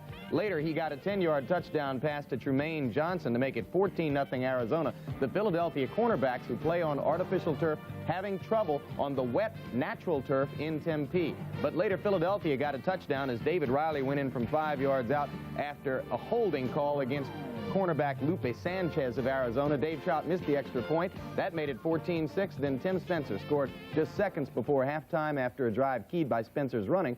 And Arizona has a 21-6 lead at halftime over the Philly Stars, who are 5-1 and tied for the lead in the Atlantic Division with New Jersey. Now, New Jersey can move on top in the division if the Generals can defeat the Memphis Showboats today in the Meadowlands, and they are well on the way toward doing that right now. In the first quarter, the Generals got on the board first on this 9-yard touchdown pass from Brian Sipe to Tom McConaughey, set up by a fumbled punt. 45-yard drive. But then Memphis came back to tie it. Watch the terrific scrambling by Walter Lewis, the former Alabama quarterback, who found Jairo Penaranda in the corner of the end zone with the touchdown pass that tied it up at 7-7. That was Penaranda right on the back line. Then, in the second quarter, the Generals came back to take the lead again. However, this touchdown pass from Sipe to Clarence Collins right down the middle followed the Penaranda touchdown and put New Jersey back on top in the ball game 14-7. In the first half, Sipe was 6 of 7 for 86 yards and 2 TDs. Now in the third quarter, the Generals have extended the lead. Sipe hitting Jeff Speck With this deflected touchdown pass, Speck went on in from 60 yards out to make it 21-7 New Jersey with 11 minutes and 35 seconds remaining in the third quarter. The Generals, after having some trouble with Memphis in the first half, seemingly in control of that ball game. When we come back, a story on the unorthodox coaching methods and so far the highly effective ones of the new coach of the Denver Gold, Craig Morton. We'll be back. To the millions who use paint remover on varnished furniture, I have some advice. Stop immediately. But I've always used it. Use Formby's furniture refinisher. Some paint removers raise the grain and strip the wood's beauty, and it's hard work. Formby's easily dissolves old varnish, lacquer, and shellac. No sanding, no scraping. With Formby's furniture refinisher, the wood's beauty actually reappears. Homer Formby. No one knows wood as good. Get started now with a $1.50 rebate on specially marked Formby kits. Hey, chicken's here. Oh, you went there. Don't we deserve something better? Yeah, you do. You've got a right. I've got a right. The chicken done right. The taste it says with just one bite. It's the one and only Kentucky Fried Chicken. We got a right to chicken done right. Nobody does chicken like we do with the Colonel's secret blend of 11 herbs and spices. Kentucky Fried Chicken, they do chicken right. Tomorrow's a night of stars. First, Barbara Walters visits with 3 of America's most talked about women, Jane Fonda, Christy Brinkley, and Joan Collins. I basically like men. And the stars continue to shine for Oscar as Hollywood comes alive with all its dreams, passions, and triumphs. The 56th Annual Academy Awards live, hosted by Johnny Carson.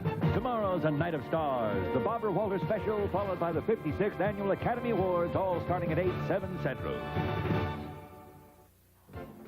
A year ago, the Denver Gold were a part of the USFL's middle class. Nameless, faceless, their only celebrity former Bronco coach Red Miller, who was fired midway through a 7-11 season. Ironically, Miller's successor was his former Bronco quarterback, Craig Morton, who began the steps which led to this year's complete turnaround. Craig Morton never expected to become a head coach. He admits he would never have paid the dues most men pay through years of assistant coaching. I was excited when this opportunity came up that they did offer me the job. It was something that I really jumped on, and I wanted to see what I could do about it, because spending all that time with different coaches, and they taught me a lot of football, but they also taught me a lot of things about the way I did not want to treat people. And so to be able to do it my way, I wanted to take the chance and try to do it. What was it about the standard organizational style of football coaches that didn't appeal to you? I just never thought that that all the meetings and all the idle time that coaches demand players to spend around the complex just because their mind had to be fixed on football the whole day. I hated that so severely. They'd have to go at 8:30 every morning, not get home to 6 or 7 at night, and only maybe be productive 4 hours of the day.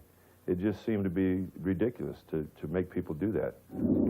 A visit with the Gold proves Morton practices what he preaches. Workouts are brief. The head coach observes from the sidelines while his assistants control the work. In fact, the players spend almost as much time relaxing with each other as in chalk talk or pads. The weekly Thursday afternoon picnic, one of several vehicles for bringing the team together. And when the Gold suffered its only 1984 loss to Michigan, Morton took advantage of the opportunity to remind all those around him of the relative unimportance of football. I just had enough. I said, hey, listen, nobody died in my family. You know, I didn't see any serious accidents. Somebody reported to me that somebody in my family or one of my friends are hurt. It's just a football game. Now you got to, and that's how it's just a football game. People put so much importance because it's football that it's almost like God. And if you don't work 40 hours a day, if that's possible, but some guys do work 40 hours in a 24-hour period, that you're wrong, and that it's more than what I believe it is. It's just still a game. And when you lose perspective of that and it becomes more important in life, then I think you've really lost what the whole game's about. But keeping the game in perspective does not rule out the free and uninhibited expression of emotion. Morton sees football as a demonstrative, emotional game, and the USFL as a fresh alternative to the NFL world he left behind.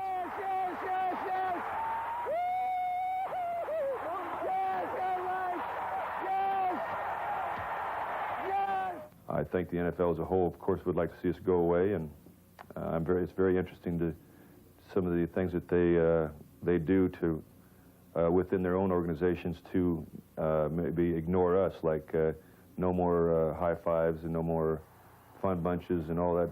I mean, what a ridiculous thing to have to do to football, that you have to make rules to govern how men act on a football field. If they can't get excited about doing something, then why even play the game? Because you have to have some emotional relief.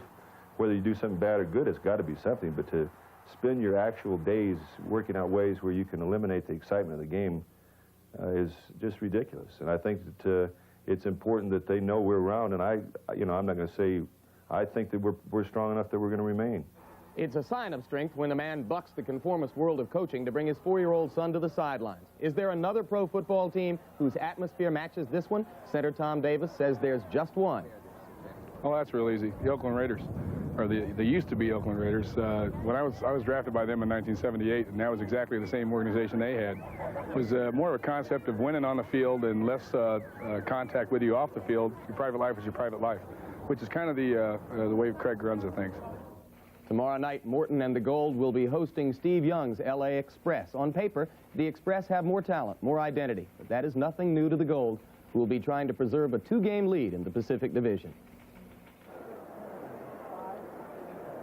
And what a job Craig Morton has done. They are 5-1 in the Pacific Division. They play L.A. Monday night. We're at the Superdome in New Orleans. Our score, Pittsburgh 7, New Orleans 7. I'm Tim Brandt along with Lee Grosscup, and we've had a pretty good half here, Cupper. This is one of the best first halves that you and I have covered this season. In every sense of the word, it has been close.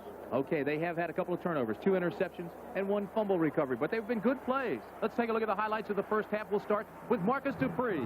The key to this touchdown by number 22, Marcus Dupree, the tailback, is the lead block right there by Mark Chalene, number 25, on Jeff Delaney, the strong safety man. That brings Marcus Dupree to the outside, and onto the end zone he goes. And it was set up by a big pass play to Buford Jordan.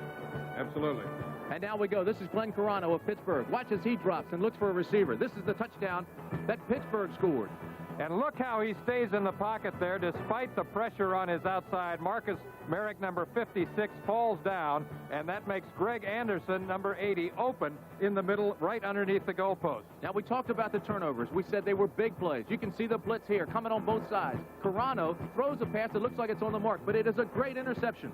It's intercepted right there in the secondary. That's by number 37, Eric Johnson, the strong safety. And I think what really set it up there was, as you mentioned, the safety blitz by Tim Smith. So, we are at halftime with our score 7-7, and we'll be back for the second half right after these messages. The United States Football League is an exclusive presentation of ABC Sports. Today's game is being sponsored by Miller High Life, the best beer for the best time of the day. Welcome to Miller Time. And by Ford and your local Ford dealer, who invites you to see the 1984 Ford cars and trucks. Have you driven a Ford lately? We'll return with more halftime activities after this commercial message and a word from our local stations. I'm a chauffeur. It's up to me to take care of the cars I drive. Armor All Protectant, my secret. I use it on the tires, the vinyl top, and inside on the dashboard and the seats. It helps keep things like new, even on this old classic. I do hope the master never sells her. They just don't make cars like they used to. Armor All. It's science, but it works like magic. The trouble with most reports is they look like all other reports. Boring. Now you can copy reports that stand out with a Canon NP270F. It makes up to 27 copies a minute in black, brown, or blue. Will enlarge or reduce your ideas.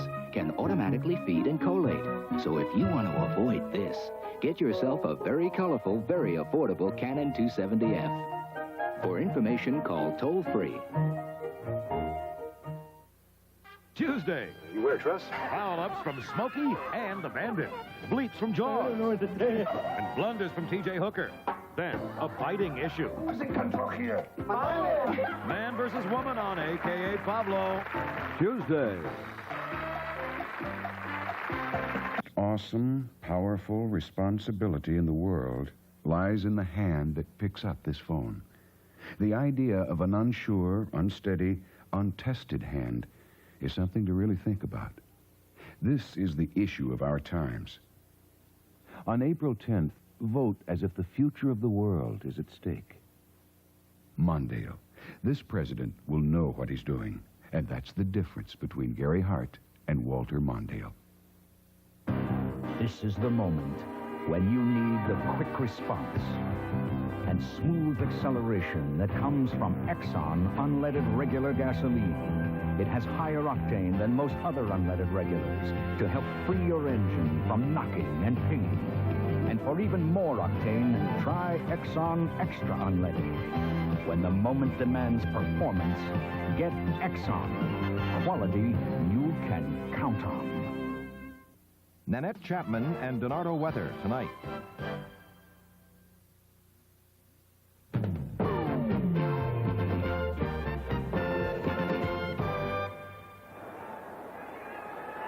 Pittsburgh 7, New Orleans 7. We're about to start the second half from the Superdome in New Orleans.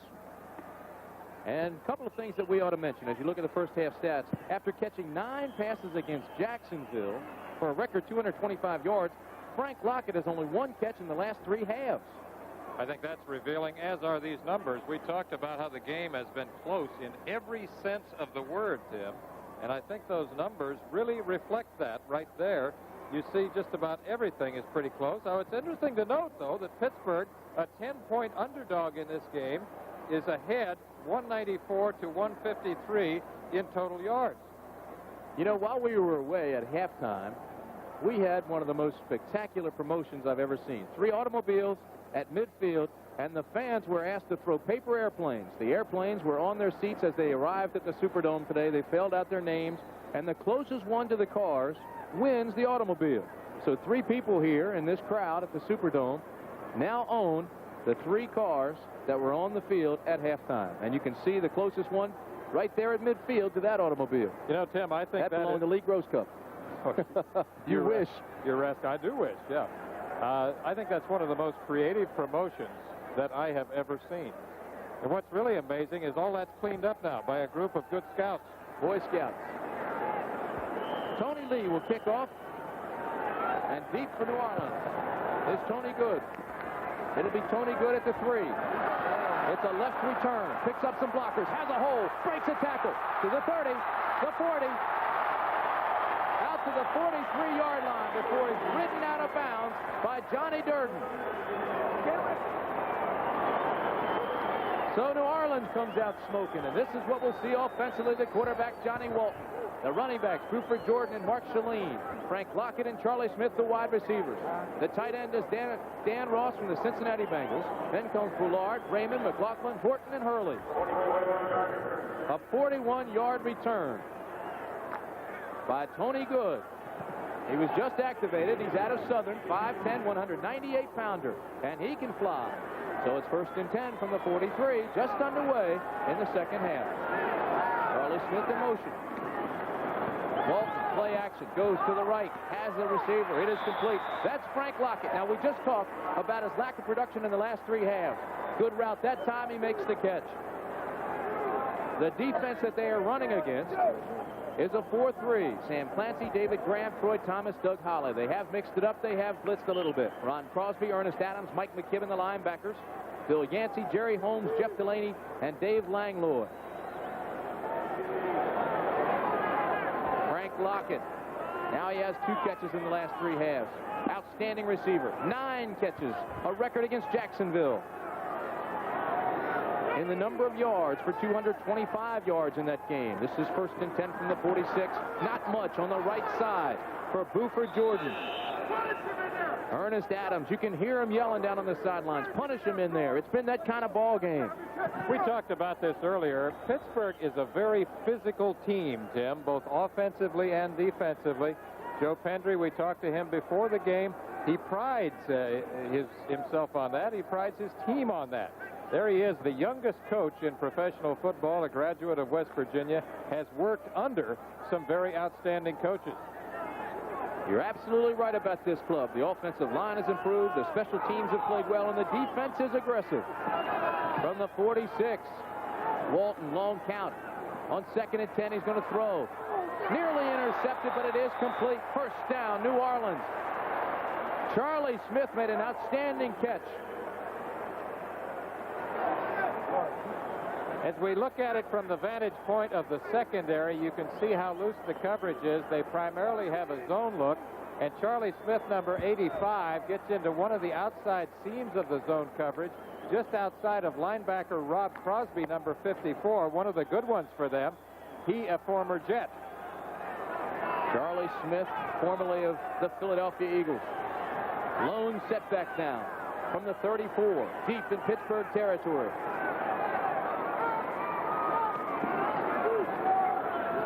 This is Mark Shaleen, left side, bangs his way out for a couple of tough yards. Mike McKibben, the linebacker, Troy Thomas, and Doug Holly surrounded him there and take him down. Mike McKibben, Kent State, 10 solo tackles versus Washington. MAC conference. They will hit you in that conference. Very consistent player, played with the Jets in the National Football League. Received here in the expansion draft from New Jersey. Nickel back now situation. Larry Friday comes in for Pittsburgh on 2nd and 7. Johnny Walton. Flags fly, interference. It's called on Jeff Delaney, 41. He was all over Charlie Smith.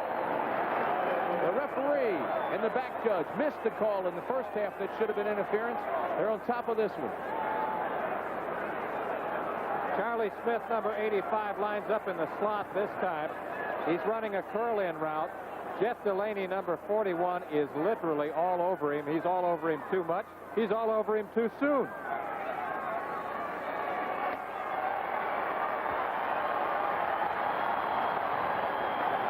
Pass interference. Number 21 defense. First down. Charlie Smith, of course, Tim, one of many great receivers out of Grambling. They have a receiver tradition at Grambling. The latest and perhaps the greatest, of course, Trumaine Johnson with Arizona. Jerry Holmes, number 47 for Pittsburgh, comes to the bottom of your screen. He's man-to-man on Marion Brown. Everybody else is zone. 1st and 10. Walton throws, has a man, incomplete. David Bale was open, his tight end. Jeff Delaney was beaten, and the ball was overthrown. Had this ball been thrown with a softer and more looping trajectory, I think he would have had a touchdown here. Let's watch. David Bale, number 87, is running a corner route toward the end zone. See that? Had he looped that ball a little bit more, thrown it a little bit softer, he had Jeff Delaney, number 41, beaten by about a step and a half. Johnny Walton now 10 for 17, 127 yards. Charlie Smith flexes out. Now Bale goes back to tight end. He's at little flex. Smith in motion. This is 2nd and 10 from the 16 for Walton. Knocked down. Big play by Sam Clancy, the defensive end. He's 6'7", 260 pounds, and tough to throw over. He's out of Pittsburgh. He's quite a story, too, because he was a basketball player for 4 years at Pittsburgh. He played both football and basketball in high school, but for 4 years he played no football at Pittsburgh. He was a dominating basketball player at Pittsburgh, and right now he leads the team in both tackles with 43 and sacks with 4. He's 6'7", 260. He's a horse. Sam Clancy led Pitt in career rebounds. It was Jackie Sherrill who alerted Seattle that he could play football. 3rd and 10 from the 16 for Walton. The fake to Shaleen. Double pump, reload, and throws it out of bounds. Does Walton. He was intended for Charlie Smith.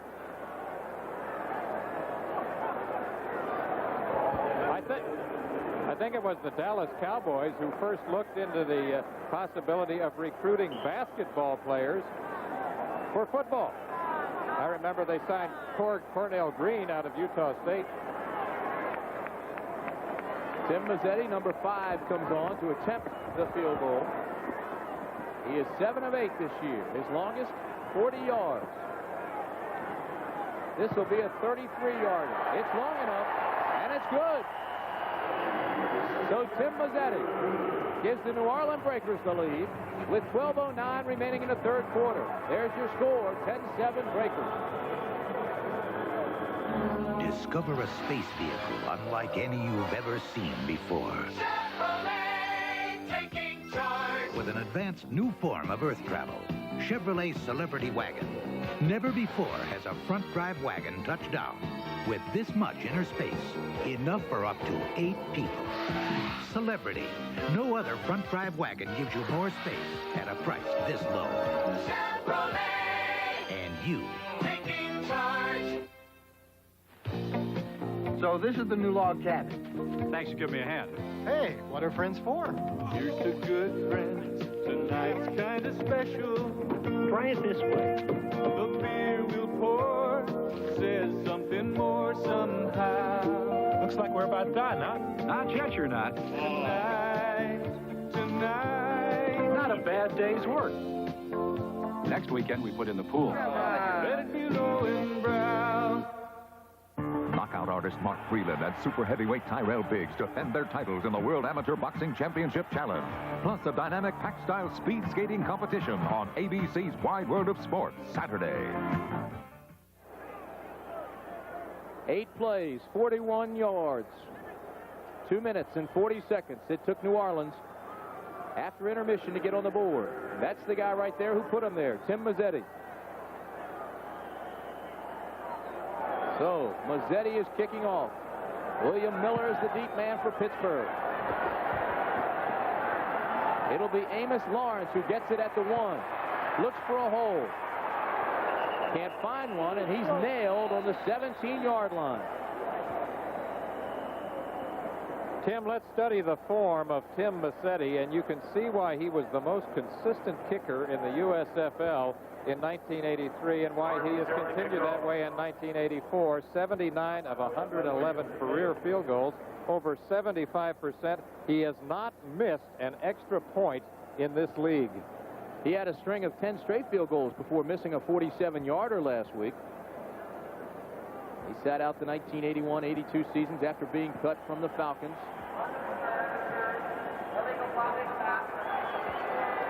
An illegal block by Pittsburgh moves them back inside the 10 to the 9-yard line. He was a kicking hero for the Falcons on Monday Night Football, circa the late 70s. That's Glenn Carano. The crowd of nearly 50,000 comes now to its feet. 1st and 10 from the 9. Play action. Carano with time. Drops it over the middle of the Rozier. Rozier out to the 15-yard line. Let's go downstairs now to Jim Bergamo, who's with Timmy Mazzetti.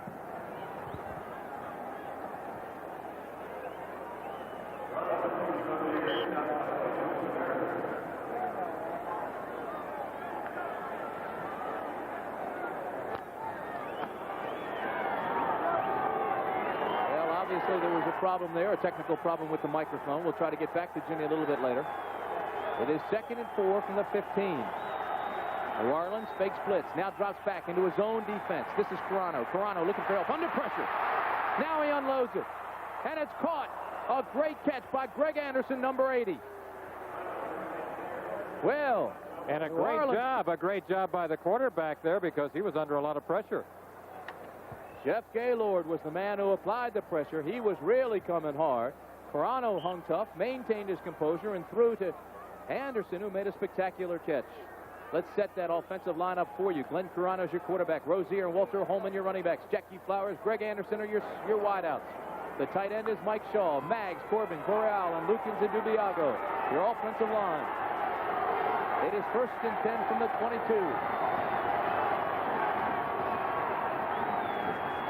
Rozier bangs his way across the 25 to the 26 before Darrell Wilkinson meets him. Big number 75, Darrell Wilkerson. You see him along with Jeff Gaylord and Mike Robinson. Ben Needham, Marcus Merrick, Williams, and Phillips round out your linebacking set. The defensive backs, Lindell Jones, Miller, Johnson, and Smith. 3 newcomers in that defensive secondary. They are beat up back there, Tim. Badly beat up. Eric Johnson making his first start, Timmy Smith, Lindell Jones, and Bruce Miller. That's the secondary. Merrick, the linebacker, makes an audible call as he listens to Carano. Carano takes a 3-step drop, now reloads and looks for help. Throws across the middle, and it's complete. Mike Shaw, the tight end, makes the catch and has the first down before Timmy Smith can come up and make the stop. Watch Glenn Carano here, because sometimes, Tim, he reminds me of Brian Sipe. Now watch this. He just kind of has a good sense of where pressure is coming, and the way he releases the ball reminds me of Sipe. Mike Shaw, number 87, on the receiving end of that, and Tim Smith, the fill-in safety man, their number 44, is the man who gets the hit. First and 10 from the 42, and Pittsburgh comes back with a big play. Again, Carano goes play action. Again, he goes over the middle, and Jackie Flowers makes a spectacular catch. Cuts across the grain to the 30, and he'll be run out of bounds on the 27-yard line by number 59, Ben Needham.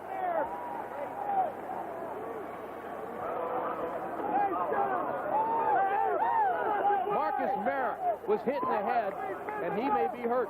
Jackie Flowers, number 84. Watch him now as he makes a little move to the outside, then curls back in over the middle and beats Lindell Jones, number 23. Marcus Merrick was the closest man to the ball right there. A full spinner by Jackie Flowers, and he races to the sidelines. Finally, number 59, Ben Needham, the linebacker, runs him out. Now, he has 6 catches. He's having his best day. 6 catches now for Jackie Flowers. Glenn Carano now 18 of 25 in the passing department, 212 yards, and 1 touchdown. That one was for 31 yards. This is the pitch back to Lawrence, right side. I mentioned briefly when we went into that replay that Marcus Merrick may have been hurt. He took a pretty good lick to the head and was a little bit groggy, and he looked like a punch-drunk fighter. He almost fell down. The trainers helped him off, but he is okay, and he's coming back onto the field right now. He's a tough guy. 572 career tackles when he was at Ohio State, surpassing the old mark held by another former linebacker, Tom Cousineau. Cousineau had 569. Number 56, Marcus Merrick back in. 2nd and 5 from the 22. I formation. The give to Amos Lawrence. And oh my, is he tagged quickly at the line of scrimmage by number 75, Darrell Wilkerson, and Ray Phillips, 52, the linebacker. How do you do? That kind of tackle. Not a nice greeting, however. That's the perfect type of tackle, though. Tuck that tail, sky the eyes, drive right through the ball carrier. Jerry Claiborne gave you that message? Absolutely.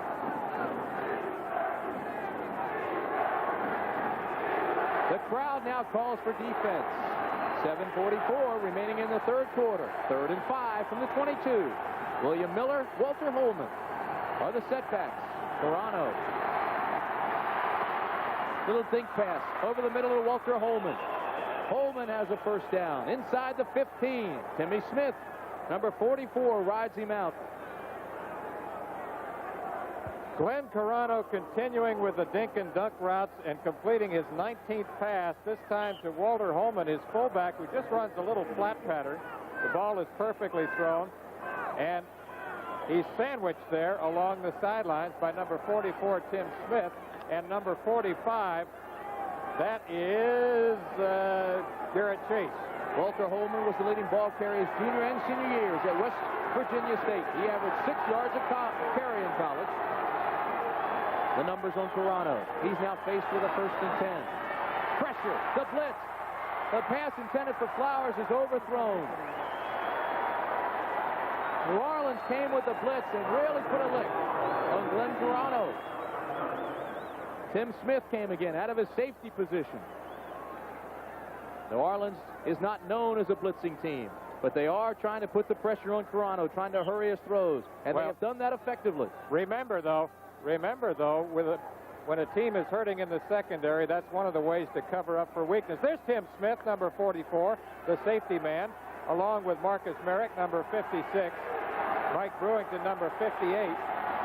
Pitch back to Rozier. Can't find a handle. Now he does. Left side. And he picks up a couple of quick yards. Bounces up. He is a tough, tough running back. As I started to say, Tim, one of the ways you cover up weakness in the secondary is by blitzing. Remember that blitzing is basically a calculated risk where you bring linebackers and or safety men, cornerbacks, and it basically necessitates man coverage. So when you do it, you're taking a risk. It's usually to cover up a weakness. And they're using it quite effectively, trying to stay in the face of the quarterback, Lynn Ferrano. 3rd and 8. They have not been effective on 3rd down conversion.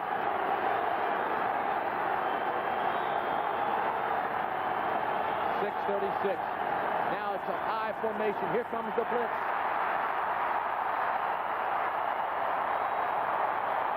Once again, they come with the blitz. Rozier gets absolutely nothing. Gerald Bayless, number 60, came through cleanly. Surprising call on 3rd and 8. I don't understand that call at all. Look at the blitz here. Tim Smith coming. Marcus Merrick coming. Number 58 coming. You know, I inadvertently said I formation, and I was trying to think of the word blitz. That happens when you've been hitting the head too much. This is Tony Lee. There are the numbers on him. It's a 32-yarder. It's long enough, and it's good. So Pittsburgh comes roaring right back, and they are matching New Orleans point for point. It's tied at 10-all. I like it. If you really like it, I really like it. We can help you get it. We're GMAC. We're GMAC Financing.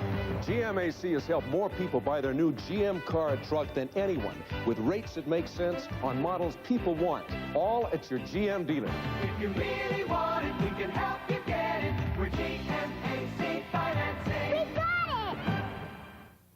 It doesn't take a lot of huffing and puffing to get an Allstate Shape Up and Save discount. There's one perfect for us mature types. With Allstate's 55 and retired discounts, you could save 10% on home insurance and save on car insurance if you're 55. Which is easy as 54, but takes a year longer. And if you're retired. Which means you don't work. I'll demonstrate. Shape Up and Save. It's a dirty job, but somebody's got to do it. You're in good hands with Allstate. Today you need an oil this good. You need Quaker State. When your engine's this new, you gotta protect your investment. You need an oil this good. When your engine's this old, it needs extra care. You need an oil this good. Small engines work so hard, they demand an oil this good. These motor oils are refined exclusively from Pennsylvania grade crude. Quaker State is so good, it's America's best-selling motor oil. New cars, Old cars, small cars. today you need Quaker State. You need an oil this good. So Pittsburgh comes back and ties the score at 10-all. Tony Lee will now kick off. Tony Good is the deep back for New Orleans. 43,984 fans enjoying this one at the Superdome. It is Tony Good. Gets out to the 20, maybe to the 21. Good special team coverage there. Howard McAdoo makes the tackle. Sometimes McAdoo, sometimes McAdoo. That time McAdoo. McAdoo, McAdon't, McAdid. I like it. Stand right there. Good work. From the recesses of the mind of young Tim Brandt. Pittsburgh has been impressive, Cupper. Every time they get down, they come flying right back. Good work on special teams, offense, defense, kicking game. It's been that kind of afternoon. Johnny Walton. Good football game. The quarterback, number 10. I formation. The give inside to Shalene. Shalene finds a hole and rambles out to the 27-yard line. Let's go downstairs now to Jim Bergamo. All right, Gerald Bayless with me now. Gerald, a key defensive stop for you is the Maulers were obviously having a good drive. Yes, you know, we just went out and we said we knew we had to, you know, get to them one way or another. And, you know, I just put out a little extra effort just to get them. Why are the Breakers blitzing more?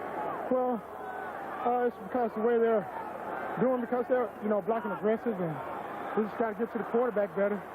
And by blitzing, we'll get a quicker step on the guy that's on us. All right, thank you very much. Gerald Bayless, back upstairs. Doug Holly wraps up Marcus Dupree for not much of a gain on a 2nd and 5. So that'll bring up 3rd down now for Johnny Walton. We've got 4:34 remaining in the 3rd quarter.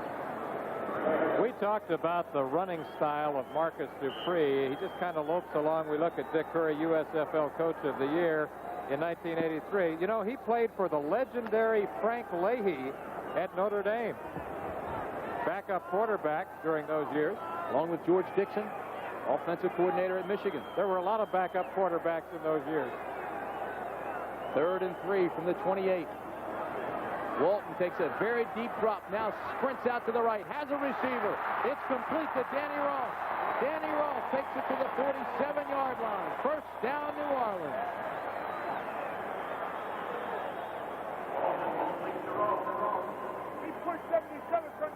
Dan Ross, the great tight end over from the Cincinnati Bengals. Watch how disciplined he is on his routes as he runs toward the sidelines. He sees that the ball is thrown behind him. He turns back toward the football, makes a move back toward the center of the field, and a whole host of tackles led by number 54, Rob Crosby, the linebacker formerly with the New York Jets. 20 yards on that reception.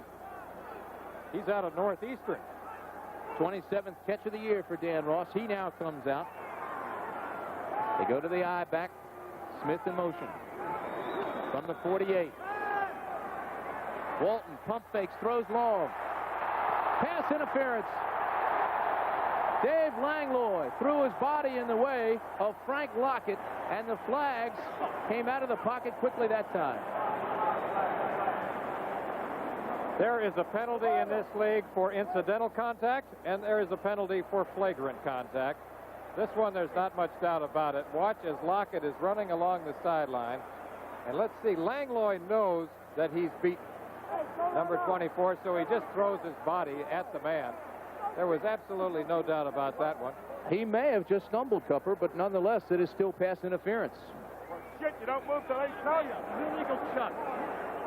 Well, it's not pass interference. You're wrong, I'm wrong. It is an illegal chuck. I didn't see that. Illegal chuck. The pass was not catchable. Number 24 defense, first down. Okay. Well, I think I'd argue that point. Well, Burl Sorgan, our referee today, explained it, saying there was, in fact, pass interference. If there was, it's not called because the ball was not catchable. So what they did call was an illegal chuck, which I did not see. In the replay, you did see the Yancey hit Lockett off the line of scrimmage, but that's legal for the first 5 yards. I understand all that, but I think the ball might have been catchable. That's what I'm arguing about. All right, we put it back on the 47-yard line. It is 1st and 10.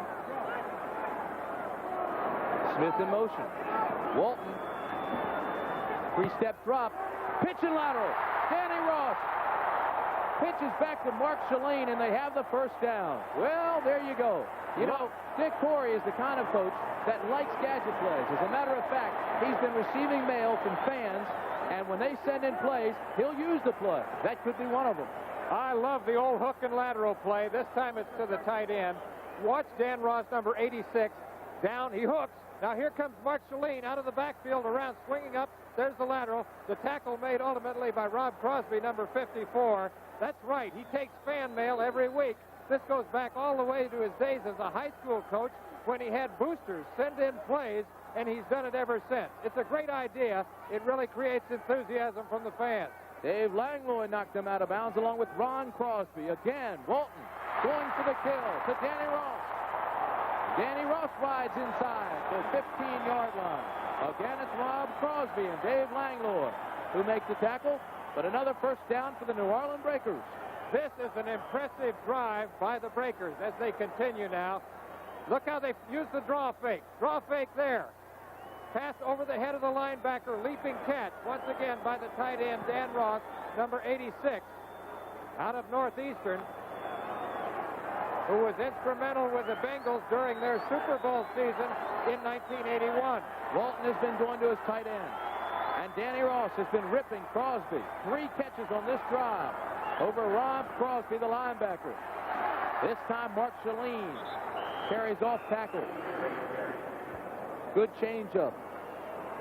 Mark Shalene is a bull, 225 pounds, one of the strongest players to ever graduate from the University of Nebraska, over 1,000 pounds on the leg machine, 475-pound bench press. He was the guy who was the lead blocker for Mike Rozier last season when Rozier got the Heisman Trophy. One of the best lead blockers I've ever seen. Shalane was the 4th Nebraska player chosen in the draft, along with Rozier, Fryer, and Scott Reardon. 2nd and 6. The ball now on the 10. Left side of Shalane. Picks up maybe 1, possibly 2.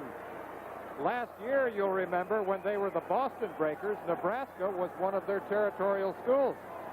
And so they really have a Cornhusker connection. 7 Cornhuskers all told on their roster. Let's go, Husker! Guys like Ray Phillips, Shalane, Frank Lockett is also from Nebraska, along with Dan Hurley. Hey, John! 3rd and 6 from the 10. They didn't give him anything on the last carry. Anthony Steele comes in. Well, look at this. Right hand of the screen. It's Langlois and Mike McLaughlin pushing back and forth, having words. It's been that kind of game. Both clubs are playing with a great deal of intensity. Start, number 67, offense. Holmes and Lockett have really been going after it. Look at this altercation right here. Boy, they're down there scratching and clawing. I'm telling you. Look at this. Umpire Elijah. Keep in mind now, Holmes plays a lot of man-to-man, while the rest of the defensive secondary plays zone. He's that talented, and he's been giving Frank Lockett a workout. You see the time remaining in the 3rd quarter. The down is 3rd and 11. The situation in the scheme, shotgun formation for Walton. Walton throws across the middle, complete, touchdown, New Orleans! Marion Brown makes a spectacular catch at the goal line. Dick Torrey celebrates, the crowd celebrates, and the Breakers are back on the board.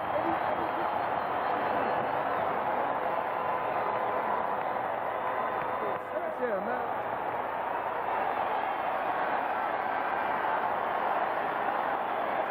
This is vintage Johnny Walton as he throws from the shotgun. He's looking for his wide receiver, Marion Brown, number 82, who's running a curl-in route right there. And look at that as he makes a leaping catch in the end zone. The extra point attempt is good. And it's 17-10. The Breakers. Marion Brown's first touchdown catch. And a 7-point lead. I am convinced that we can build a personal computer that Compact Computer was born in a coffee shop. 3 men with an idea for a personal computer that would simply work better. It should run thousands of programs. Be rugged, powerful as well as portable. I got it. Maybe even a hard disk. I've got an idea that just might let us do that. The next year, Compaq became the most successful new company in the history of American business because they were right. How about some coffee? It simply works better. Compaq.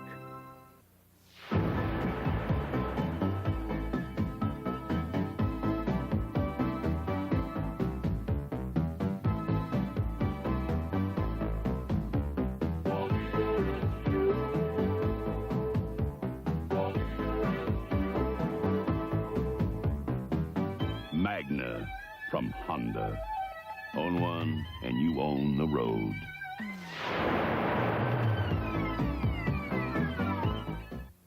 Thursday, a mother reunited with her children after 44 long years. That's incredible. Jim Lampley again in New York. With Herschel Walker sitting it out today for the Generals, the pressure is on Maurice Carthen to pick up the running game, and he's done just that. This 4-yard touchdown run in the 4th quarter has given New Jersey a 28-10 lead over Memphis. Carthen has 70 yards on the day, and the Generals are rolling. Back to Tim Brandt in New Orleans. Back here at the Superdome, Tim Mazzetti has loaded it up. He's ready to kick it away. The deep man, number 22, William Miller for Pittsburgh. Miller is standing on about the 2. That's Mazzetti. Mazzetti gets off a pretty good boot. It'll be fielded by Miller on the 7. Looking for his wedge. Gets across, finds an opening. 25, 30, 33-yard line. The tackle made by Garrett Chase, number 45, as you look at Johnny Walton, the quarterback. He's thinking about what he has to do the next drive. He's already done it once. He just came back and scored in this half to make it 17-10. We'll be back right after this message. Chevrolet announces a major price reduction, all the way down to $5,990 on our tough Chevy S10 short wheelbase pickups. A reduction of over $400. And that's not all. Special factory incentives to dealers make it possible for them to pass along up to $500 on all new S10 pickups and maxi cabs if you take delivery out of stock by May 31st.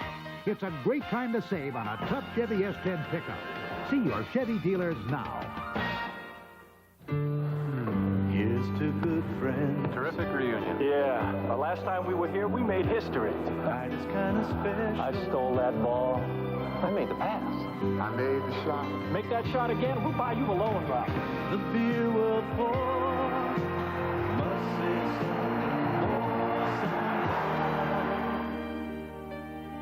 something. Hey, what can I tell you? We still got it. Never lost it. Let it be low and brown. The Pittsburgh offense has Jackie Flowers and Greg Anderson as the wideouts. They also flex their tight end. Their tight end in the ball game right now, Mike Rozier, the setback. He's the I-back. This is Toronto on 1st and 10. Across the middle, it's complete to Greg Anderson. You know, I was looking for the tight end, Cupper. I didn't see a tight end in the ball game that time. I think they went to 3 wideouts. 3 wide receiver offense. Mike Shaw is the tight end. United States Football League, Pittsburgh Maulers, New Orleans Breakers continue after this message and a word from our local stations.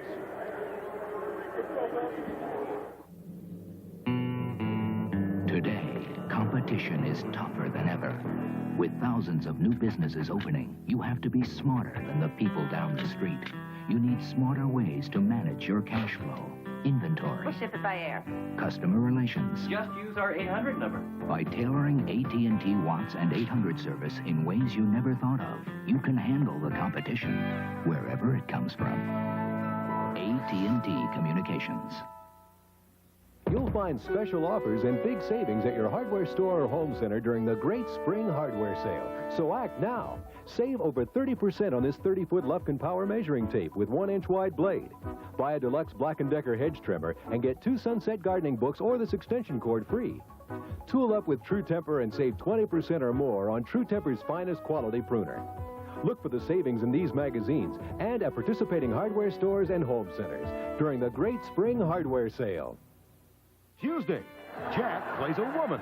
Grandma Tipper. To win a fortune. Three's Company. Then a Hollywood party John Travolta is a star. has the girls shaping up. You're thinking fun. Tuesday, all starting at 9, 8 Central and Mountain. The weather's closing in. The road's getting worse. That's when you want the performance of Exxon unleaded regular gasoline. Higher in octane than most other unleaded regulars to help silence knocks and pings and give you the performance you need. For still higher octane, try Exxon Extra Unleaded. When you want performance, you want Exxon. Quality you can count on.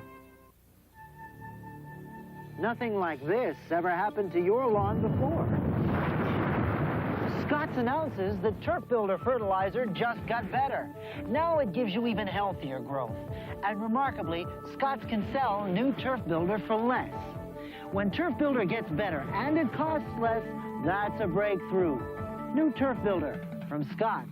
Now you can pay less for the #1 selling fertilizer on Earth. Stan Savran and Weekend Sports on Action News.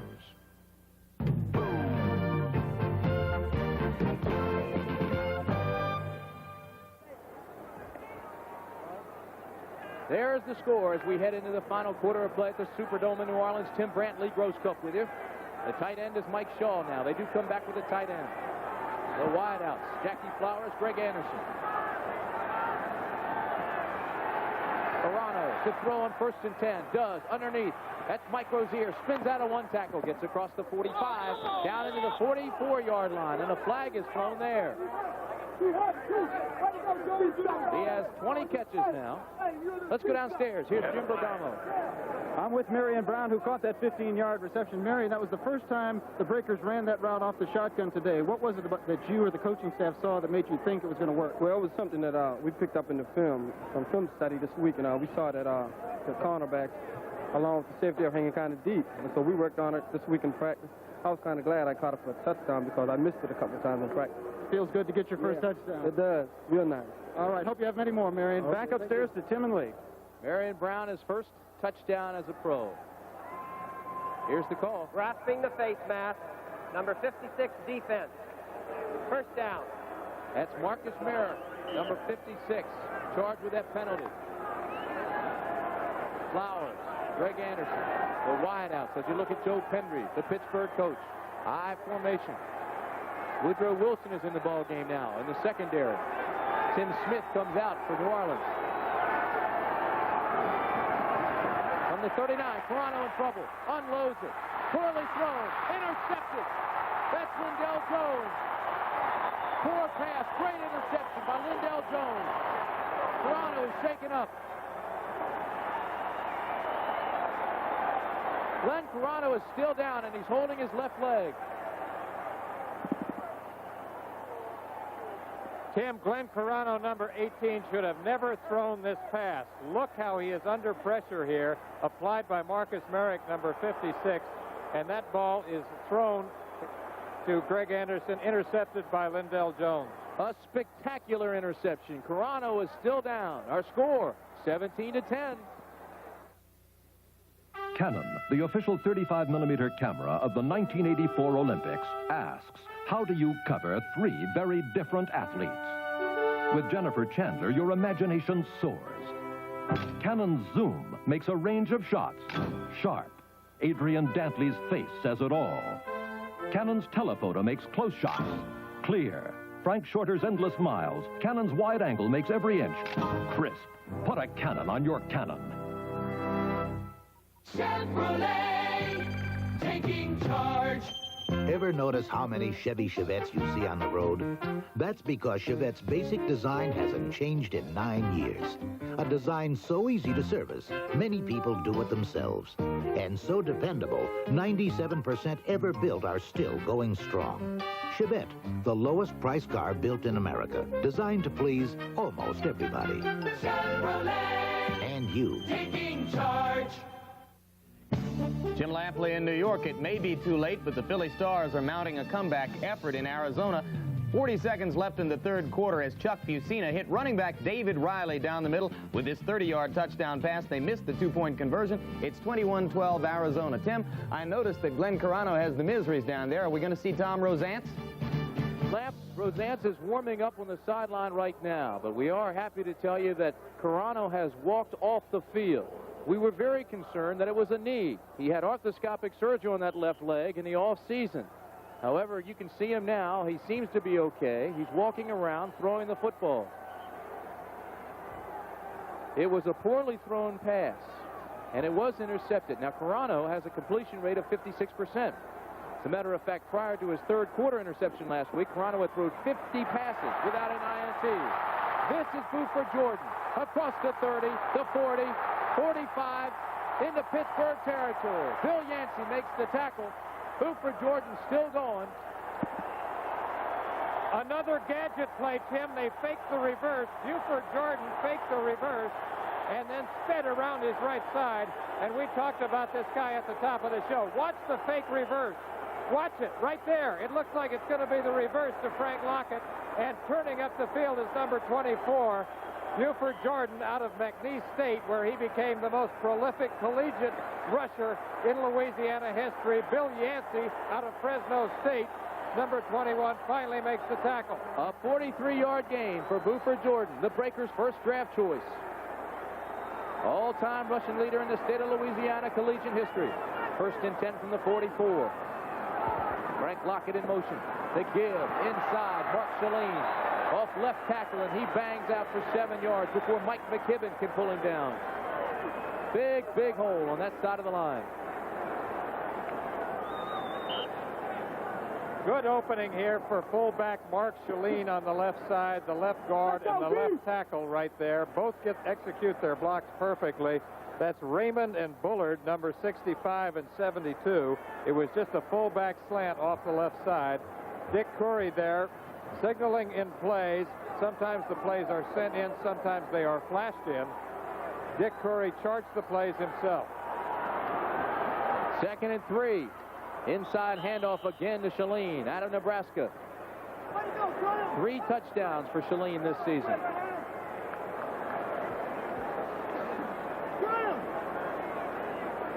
Great job being done by the New Orleans front offensive line as you look now at Glenn Carano. That offensive line led by Mike McLaughlin, Jerry Raymond, Lewis Bullard, Greg Horton, and Dan Hurley. Dick Corey was yelling, hurry up. Now he calls timeout. There's something that he doesn't like, and he wants to correct it. We've got 12:43 remaining in the ball game. The Breakers still lead 17-10, but they're threatening again.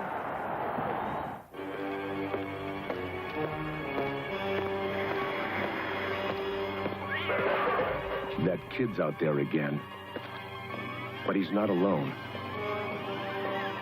He's got a dream with him. And every night after work, he chases that dream. The one that says, someday, you're going to watch him run 400 meters faster than any other man in the summer games. And in the past, it probably would have been just a dream. But we have an Olympic training center now in Colorado Springs. And he can go there and learn how to run faster than he's ever run before. So maybe he'll become as good as he believes he can be. And maybe one summer day, when you're watching the 84 games, you just might say, that kid's out there again. This American dream is brought to you by Miller High Life, the sponsor of the U.S. Olympic Training Center. Knockout artist Mark Freeland and super heavyweight Tyrell Biggs defend their titles in the World Amateur Boxing Championship Challenge. Plus a dynamic pack-style speed skating competition on ABC's Wide World of Sports Saturday.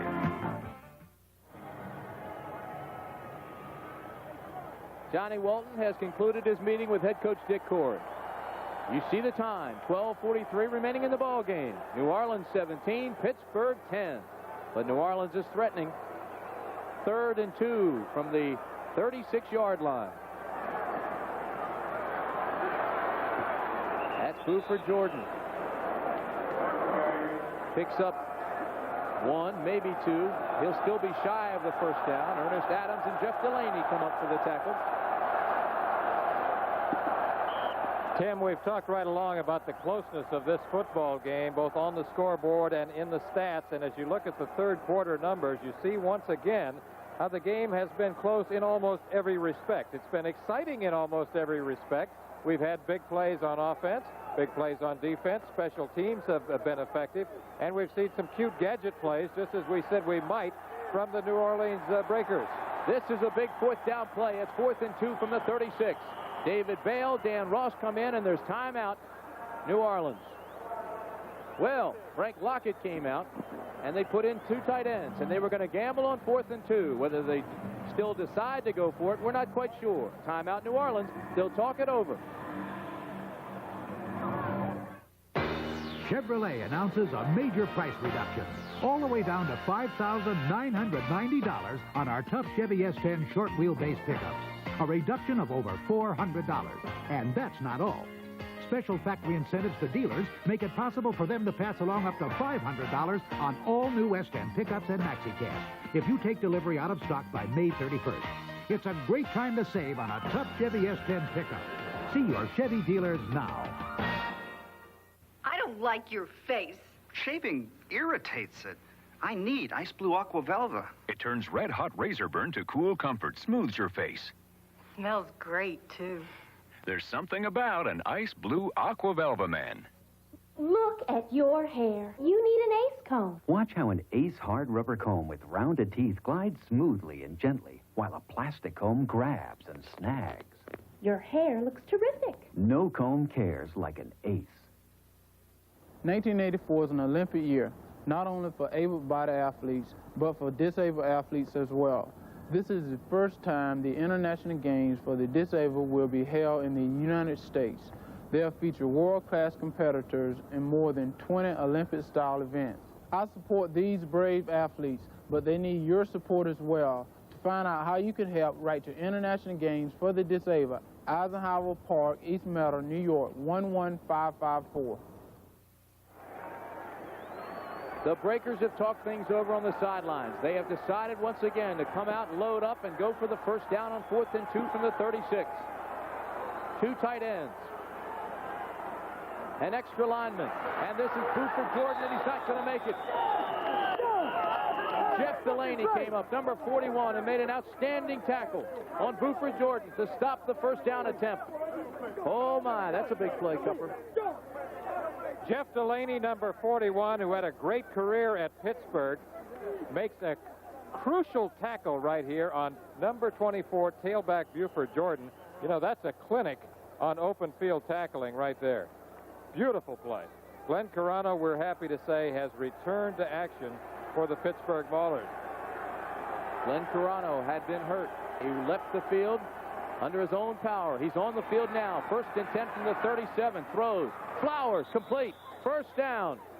Well, every one of Flowers' 17 receptions for Pittsburgh have either been for a touchdown or a first down. He is extremely productive. That is reception number 7 for Jackie Flowers. And again, it's the sideline cut, which has been far and away his most effective route.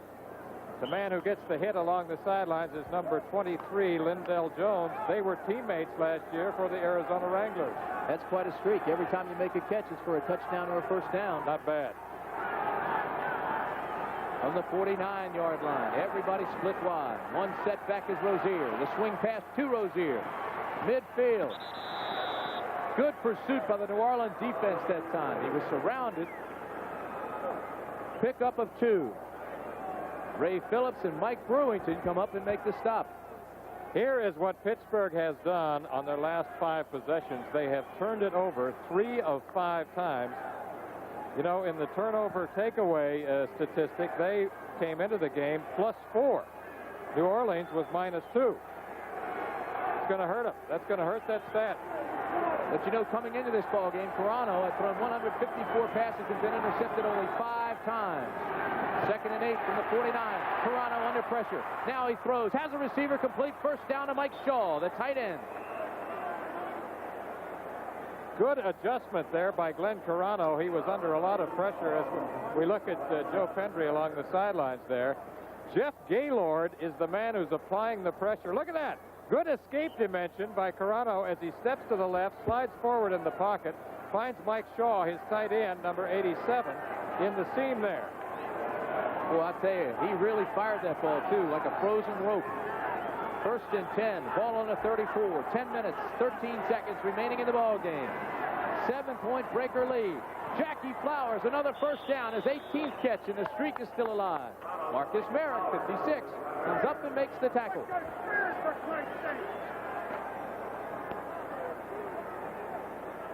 We talked about the young, inexperienced people in the Breakers secondary, and Carano once again going to work. He can throw underneath. They're giving a lot of cushion. See it right there.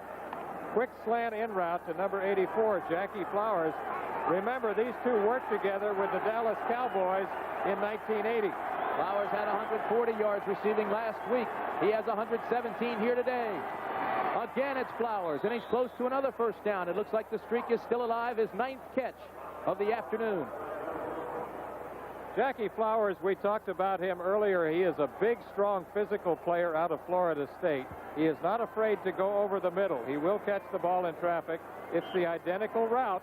It's a slant-in pattern. Carano throws it right on the numbers, and Flowers does the right thing there. He spins and goes down. 9 catches, 128 yards on the afternoon. He led the Arizona Wranglers last year with 63 catches, 869 yards, and 11 touchdowns. 1st and goal from the 7. Carano, fade pattern. Again, there's a mix-up. Jackie Flowers came inside. The ball was thrown outside, and Joe Pendry doesn't like it. Glenn Carano now, 26 of 36 for 300 yards. That's his best day as a professional. 300 yards now for Carano. Look at this. He runs the wrong route.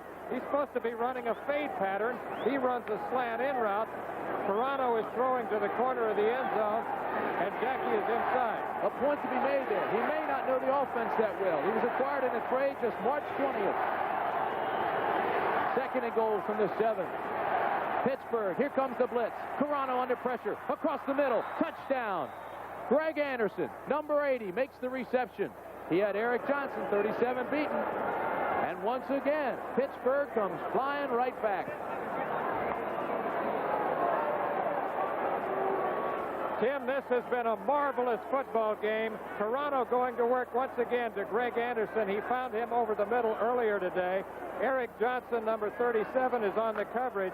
Anderson gets a step ahead of him, and that ball had to be thrown perfectly. It was. And Carano now has 2 touchdown passes. Tony Lee on to attempt the all-important extra point with 8:44 left in the ball game. Somebody jumped. There is a flag. Looked like it was Darrell Wilkinson, 75, who came across the line for New Orleans.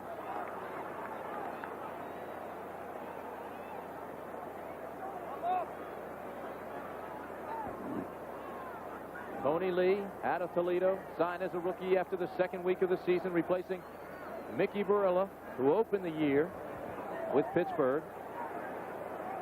In college, Lee was 41 of 51 in field goal attempts. Extra points, 97%. Encroachment, number 53 defense. The ball was not snapped. The penalty will be assessed on the kickoff. It was called on Mike McLaughlin.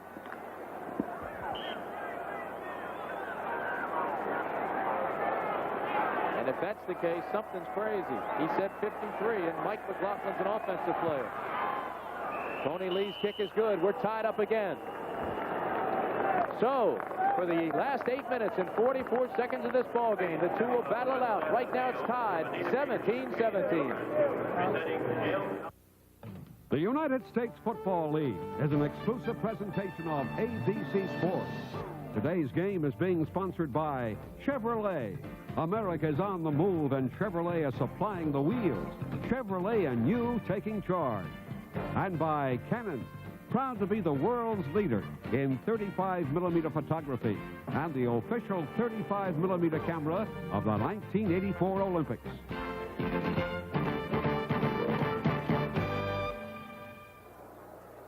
Tim Brandt and Lee Groscup from the Superdome in New Orleans, Louisiana. 8:44 remaining in the ball game. Pittsburgh to kick off. It is Tony Lee, and he is kicking to Tony Good. Tony Good will never get it because the ball will go out of bounds on the 2. There will be a flag, and they'll mark it back. Let's go downstairs now. Here's Jimmy Bergamo. All right, Greg Anderson here with me. Greg, it may have looked like a similar play, but it was really a different touchdown than what you caught in the first quarter. Right, yes. The first time it was the in route, and the second time it was the crossing route. And offensive line gave him time to throw the ball and get me the touchdown. Carano was under a lot of pressure. Did you notice that? Yes, he hung in there real well. He waited till I came open and hit me. Are you taking advantage of that inexperienced New Orleans secondary? Yes, we found out it was kind of banged up coming into the game, so we want to just throw the ball and see what we can do with it, see if we can move the ball through the air. All right, Greg, thank you very much. All right, I want to say hi to my mom and dad and everybody back home. All right, thank you, Greg Anderson. Well, everybody except said hello. Well, he's right. Carano now 27 of 37 in the passing department, 307 yards, 2 touchdowns. He has had that marred by 2 interceptions. But as you look at the drive right there, this Pittsburgh team has been impressive today, Tim. One of the more impressive expansion teams in the United States Football League. So that man moves it back. He was penalized for kicking it out of bounds. Don't forget, New Orleans still has a penalty coming up after the kickoff. This one rolls into the end zone, and it will not be run out. Anthony Steele downs it, number 33. And now they bring it out. How about a clip on the other side? One of the Pittsburgh players is slow getting up. Anthony It Steele. is Ira Albright. Wanted to tell you that that Anthony Steele sang the national anthem today. Did an outstanding job also, we should add. He has a nightclub act that he has in the off-season. Roams the country singing. Quite a voice. Ira Albright, who we just saw going off the field there, reportedly has the biggest thighs in professional football. Oh, you'd have to bring out the tape measure. He says they're 38 inches. Earl Campbell's are awfully close to that. So here we go. Strap it on. 17-17. 8:31. The time remaining. The give inside of Buford Jordan, and he breaks it big for another first down. Rob Crosby takes him down, but Buford Jordan has the first for New Orleans.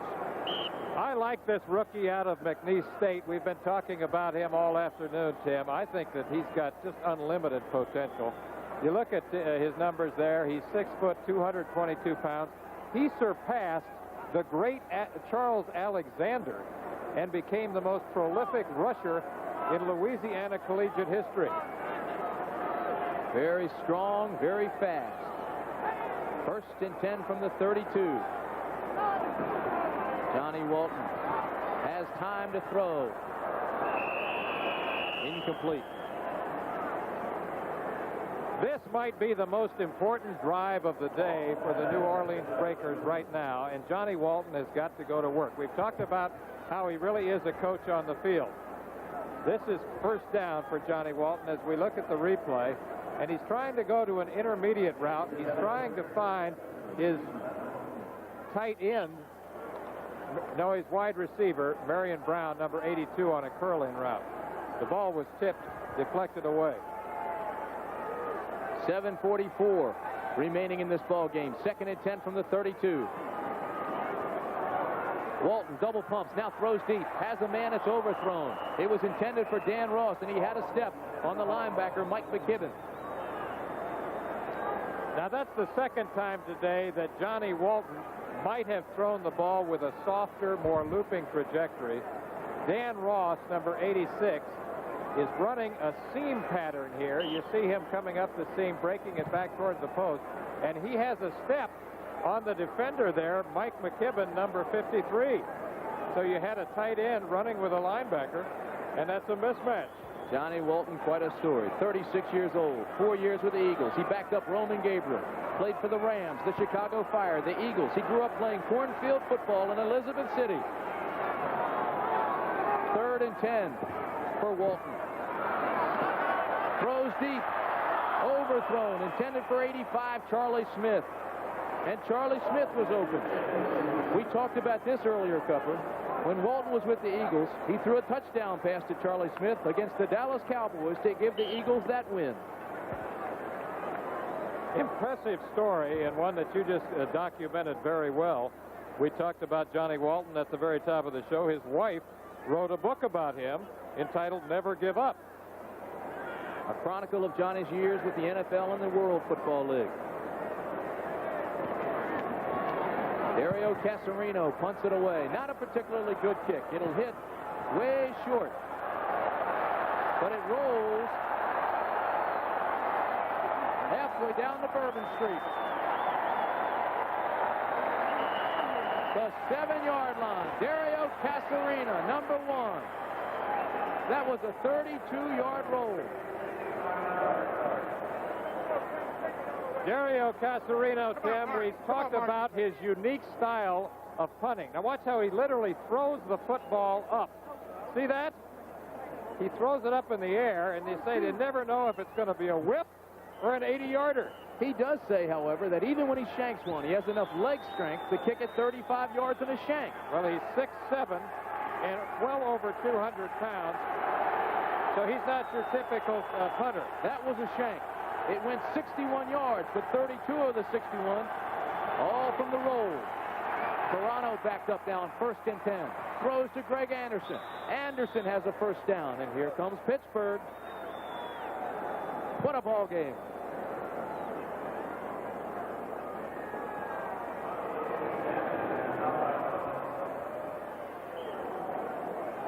It's now a final. New Jersey has beaten the Showboats 35-10, and look at the numbers on Brian Sipe.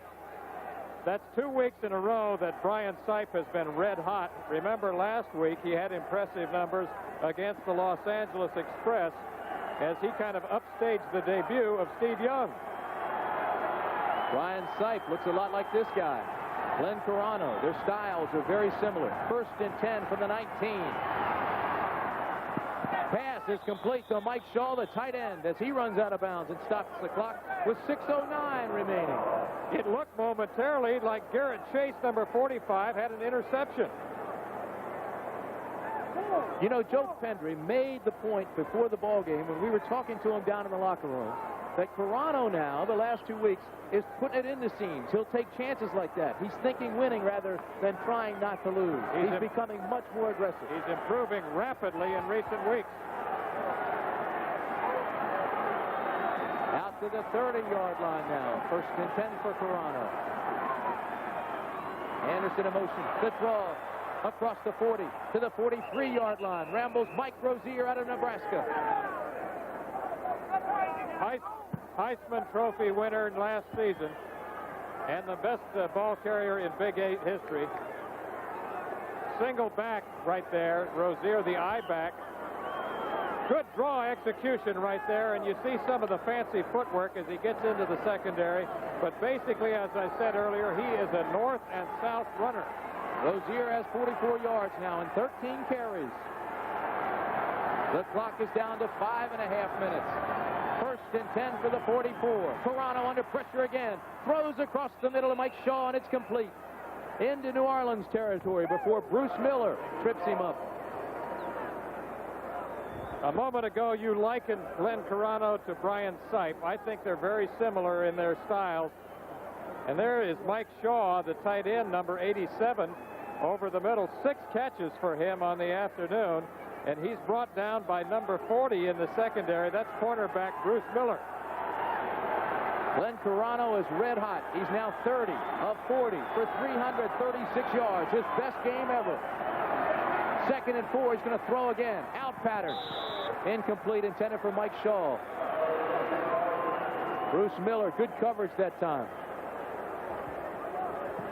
Don't forget, the exciting action continues next week on the United States Football League. The 2 games that we'll be showing you, Arizona at New Jersey and Birmingham at Michigan. 2 very, very good ones. That's an impressive doubleheader. That might be the best doubleheader we've scheduled all season. And the league just gets better and better. 3rd and 4. The ball on the 50. 4 minutes, 47 seconds remaining. The Breakers 17, the Maulers 17. Pittsburgh to throw. Carano has a man. Complete to Greg Anderson.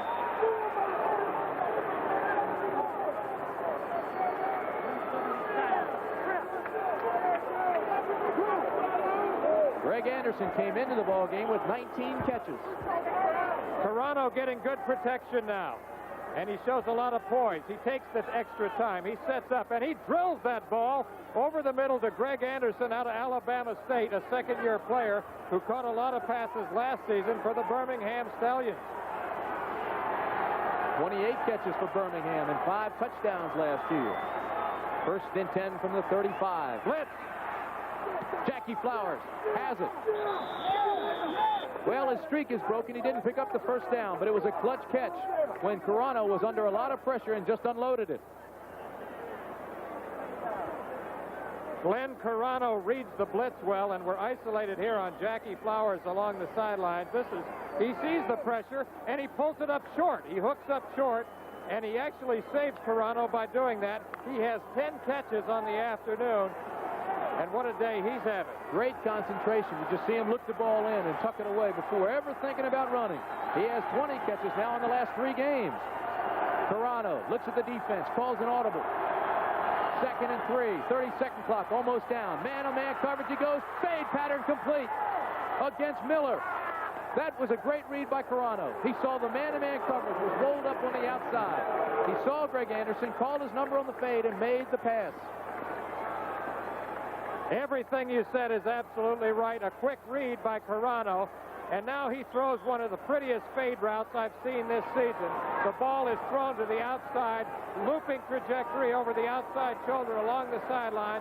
27-yard reception, That might be the biggest play of the day for the Pittsburgh Maulers as they're down there now knocking at the door. You made an outstanding point when you talked about the banged-up secondary of New Orleans. They've got inexperience back there. Eric Johnson's first start. He's been the nickel backup until this point. You've got Woodrow Wilson out of the game with an injury. Bruce Miller has replaced him. It is inexperience. We've got 3 minutes, 15 seconds left. First and goal from the 1. Carano takes it himself. No signal yet.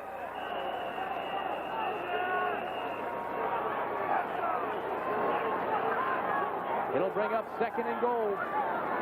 One of the guys cheering up here in the booth is Glenn Carano's younger brother, Greg Carano, and he is really pumped up today. Of course, his twin brother, Gene, was his primary target in high school. Family has the El Dorado Hotel in Reno, Nevada. 2 minutes, 56 seconds left to play in this ball game in New Orleans. Second and 1. Second and goal from the 1. Again, it's Carano. Again, we don't have a signal. Outstanding goal line defense by New Orleans. The way to play that goal line defense. Late signal, touchdown.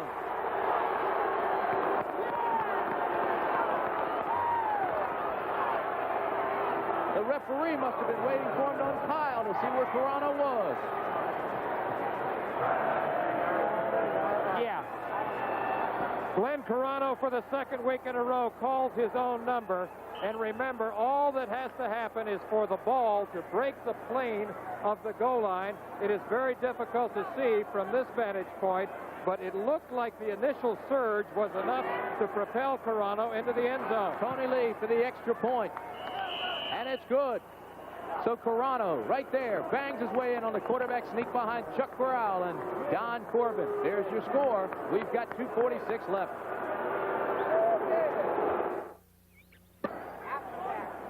You're looking at Dick Corey, the head coach of the New Orleans Breakers. He's talking to number 10, his quarterback, Johnny Walton. The clock says 2:46.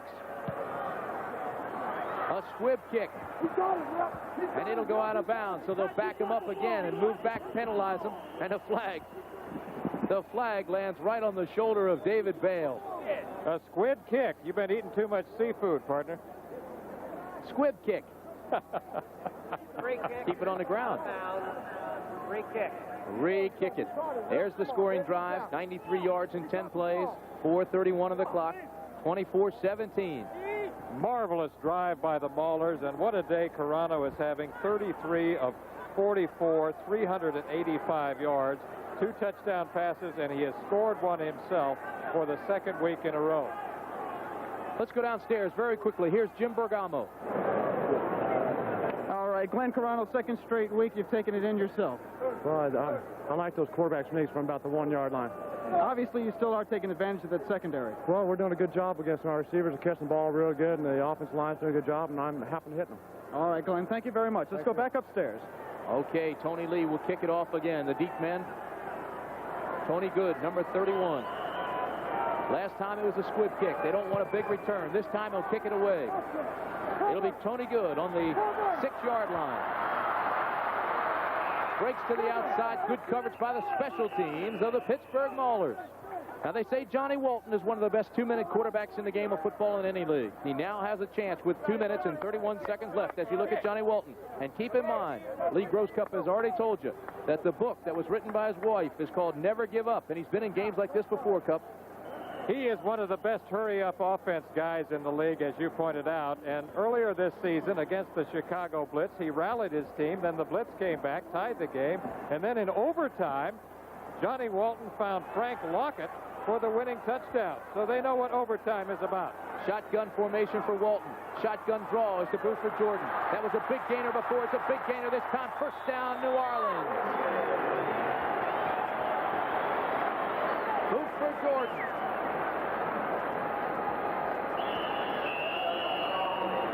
Exceptional in the 2-minute drill. We told you as Buford Jordan struggles. Last year, we saw him beat Philadelphia, Chicago, 2 wins over Washington and New Jersey, all in the last 2 minutes. When we come back, he'll have his chance again. If you love The United States Football League is an exclusive presentation of ABC Sports. Today's game has been sponsored by Chevrolet.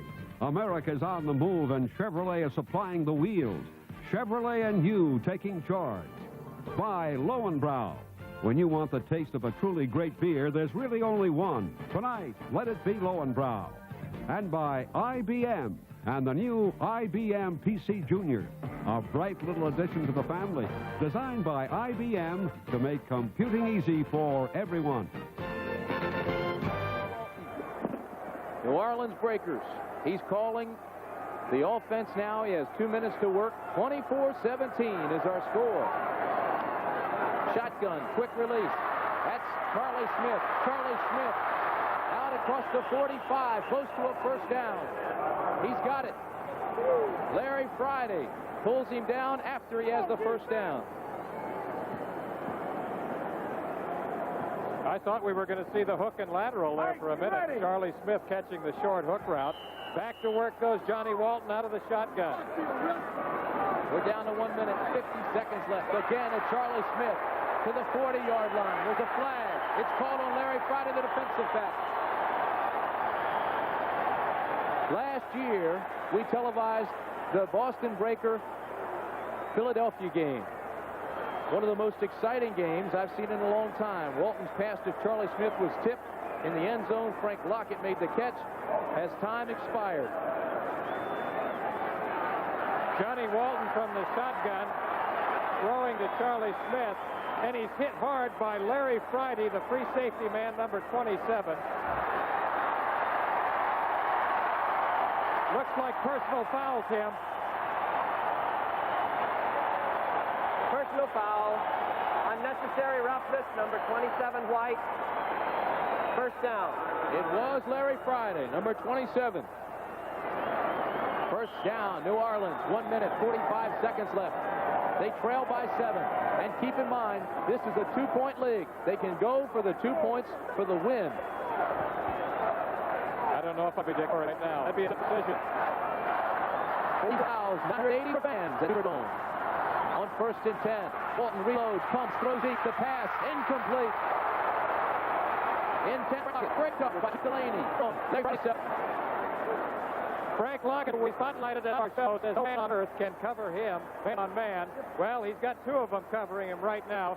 Friday and Delaney, number 41 and 27. You talk about this being a game of inches. Look how close that is to being a touchdown, Tim. Frank Lockett's brother died of a brain tumor just prior to this season. Frank says he's playing for 2 and credits his brother as the incentive to carry on. It's 2nd and 10 for Johnny Walton. He throws deep. Charlie Smith, touchdown, Mullins.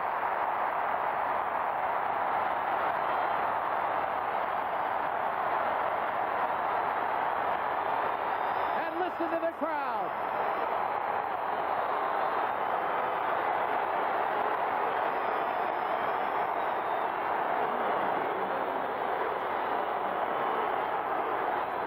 Johnny Walton, as he has done so many times in the past, rallies his team here. He's throwing to Charlie Smith to the corner. Smith beats Larry Friday, number 27. And look at that as he concentrates and holds on to the football, juggling it into the end zone. Tim Mazzetti on to try the extra point. Well, how much does it matter that this is an expansion club now? I think in a minute 34 second game against the club that's 5-1. Much more experience for you all. Do you think win or do you think have to lose? That's an excellent point. I think that playing for a coach like Joe Pendry, they're going to be thinking and also really come of age in the last many anyway. Mazzetti to kick off. It'll be fielded by William Miller at the 1. Oh, he's nailed at the 10. Great hit by Anthony Steele. Let's go downstairs quickly now. Johnny Walton is with Jim Bergamo. All right, Johnny Walton. Johnny, you had incredible success on that drive where you weren't successful earlier. What was the difference? Well, I think we had our back up against the wall and we had to do the best we could. So, we accepted the motto last year that we were never going to give up. You play a football game here, we plan to play the whole 6 minutes. So, it resulted to a touchdown. Back. Corona, the quarterback. He's having his best day as a pro. 1st and 10 from the 12 with 1:31 left in the ball game. Stumbles as he comes out from behind center. Gets it to Mike Rozier. Rozier takes it out to the 14-yard line. And let me tell you that Rozier had his knee packed nice during that last New Orleans Breakers series. There's a guy that knows the difference between pain and injury. Well, that scoreboard tells the story. You can play with pain. You can't play with injury. 2nd and 7 from the 15. Toronto. Jackie Flowers.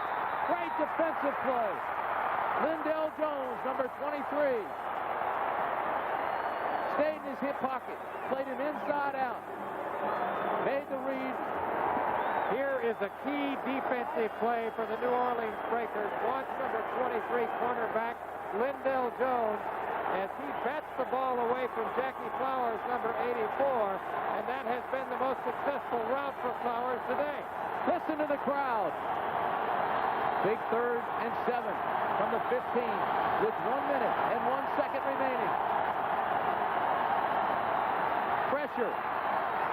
Almost intercepted. Great play by Junior Ayew. Number 77.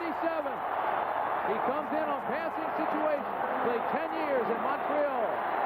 He grew up and lives in the off-season in Hawaii. He's out of Arizona State, and he almost had an interception. Junior Ayew, who played for Frank Kush at Arizona State, in there on passing situations, almost has an interception on the swing pass intended for Mike Rozier. How close that was. And now the pressure switch to the other side. Larry Swider will punt it away.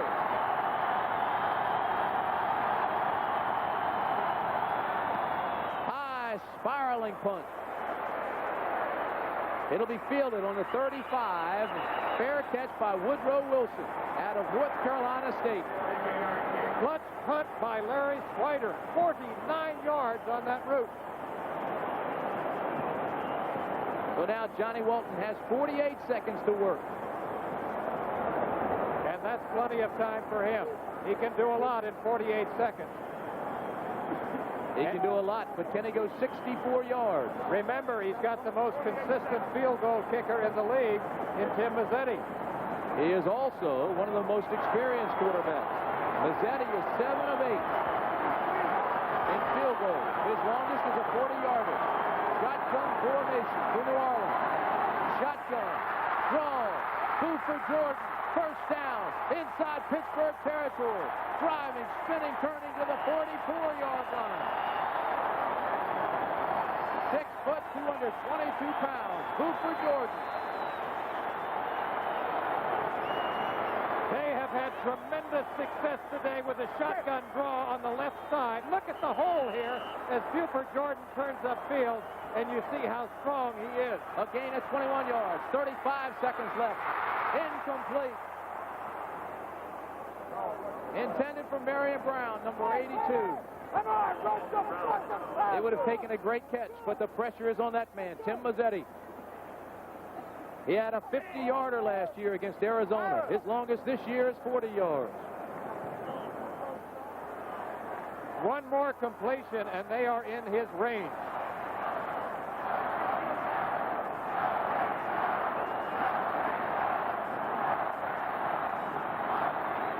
Second and 10. Walton calls for quiet.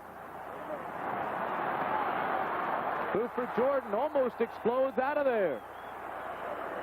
Mike McKibben, the linebacker, takes him down. We've got 26 seconds left. Joe Pendry on pins and needles now. He knows he's walking on eggshells.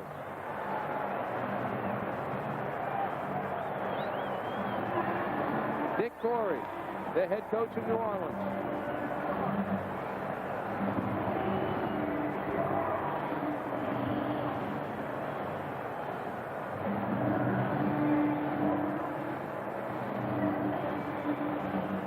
Pittsburgh has 3 timeouts left.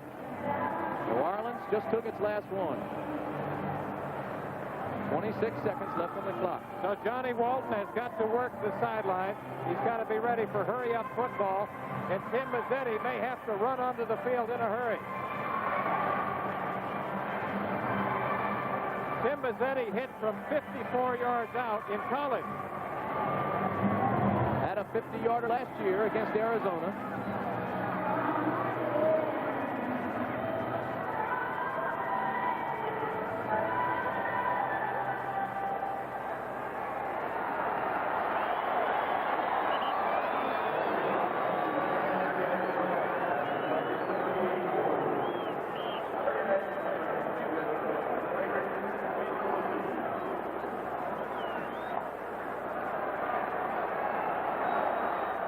Tim Mazzetti had a string of 10 straight field goals before missing a 47-yarder last week. 25 seconds left. This is Walton. Drops, throws, has a man. It's complete. Big catch there by Charlie Smith, who's been the hero of the ball game. The clock now down to 20 seconds. They stop it while they move the chains. Keep in mind, there are no timeouts remaining for New Orleans. Mazzetti's on the field. Now he comes back off. The clock stops with a first down, remember. All right, and John Walton throws a clock, throws it out of bounds to stop the clock. He was concerned that time went out in the setup. He was always concerned that they might get a penalty. So Tim Mazzetti has a chance to be a hero now. This is within his range.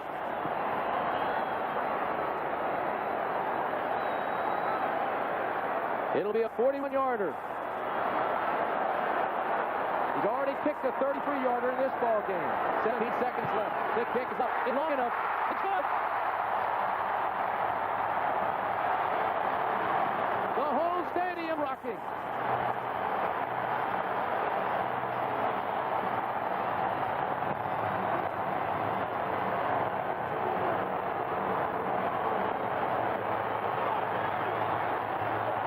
Tim Mazzetti from 41 yards.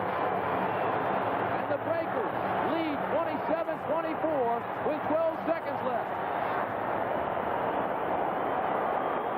Look at the reaction of Tim Mazzetti right here after he hits the ball. Head down. His head is down all the way until now. Watch. Look at this. Gazzarino, the holder, hugs him, and he knows he's done it. And pandemonium. He still hadn't looked up. He still didn't look up. You talk about concentration. And pandemonium has broken loose here in the Superdome. Holder! Gazzarino, Timmy, was the third-string holder. Well, they'll be dancing on Bourbon Street tonight. 5-1, hanging tough in the most balanced of all the divisions, the Southern Division in the United States Football League. 12 seconds left now for Pittsburgh.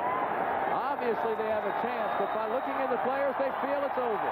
It'll take an outstanding return by William Miller. But I'm wondering now if Mazzetti will even kick it away or keep it on the ground.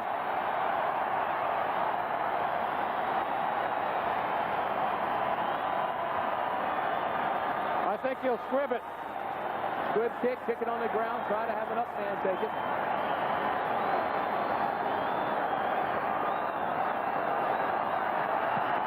Kicks it away. High kick, short kick. William Miller at the 10. 15, 20, 25, 7 seconds. They'll have one shot. Lawrence Williams made the tackle.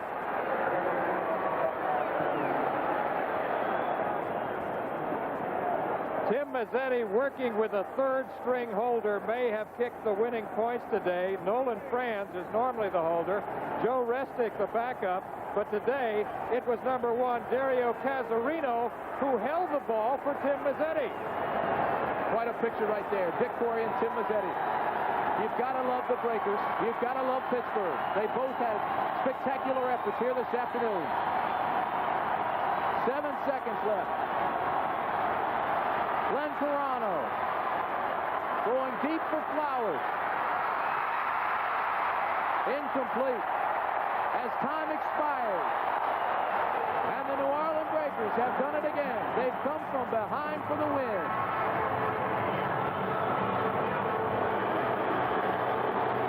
That is the hero, Tim Mazzetti. Right now, Tim Mazzetti is with our sideline reporter, Jim Bergamo.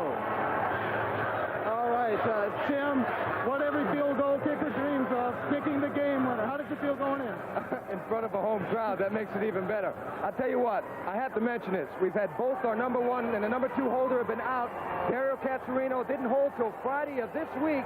Came in, did an excellent job. Line did great. I'm just glad I had the opportunity. Super feeling. When you kicked it, did you know in the moment of impact that it was good? I look at my holder. I don't even look up, and I saw his face. He went, yes! So, I mean, I knew right away. But... All right, Tim, congratulations. Thank you very much. All right.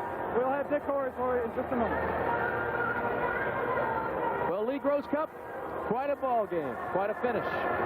I think it's the best game we've covered this year by far. It had every interesting element you could possibly imagine. And look at the emotion of Dick Curry as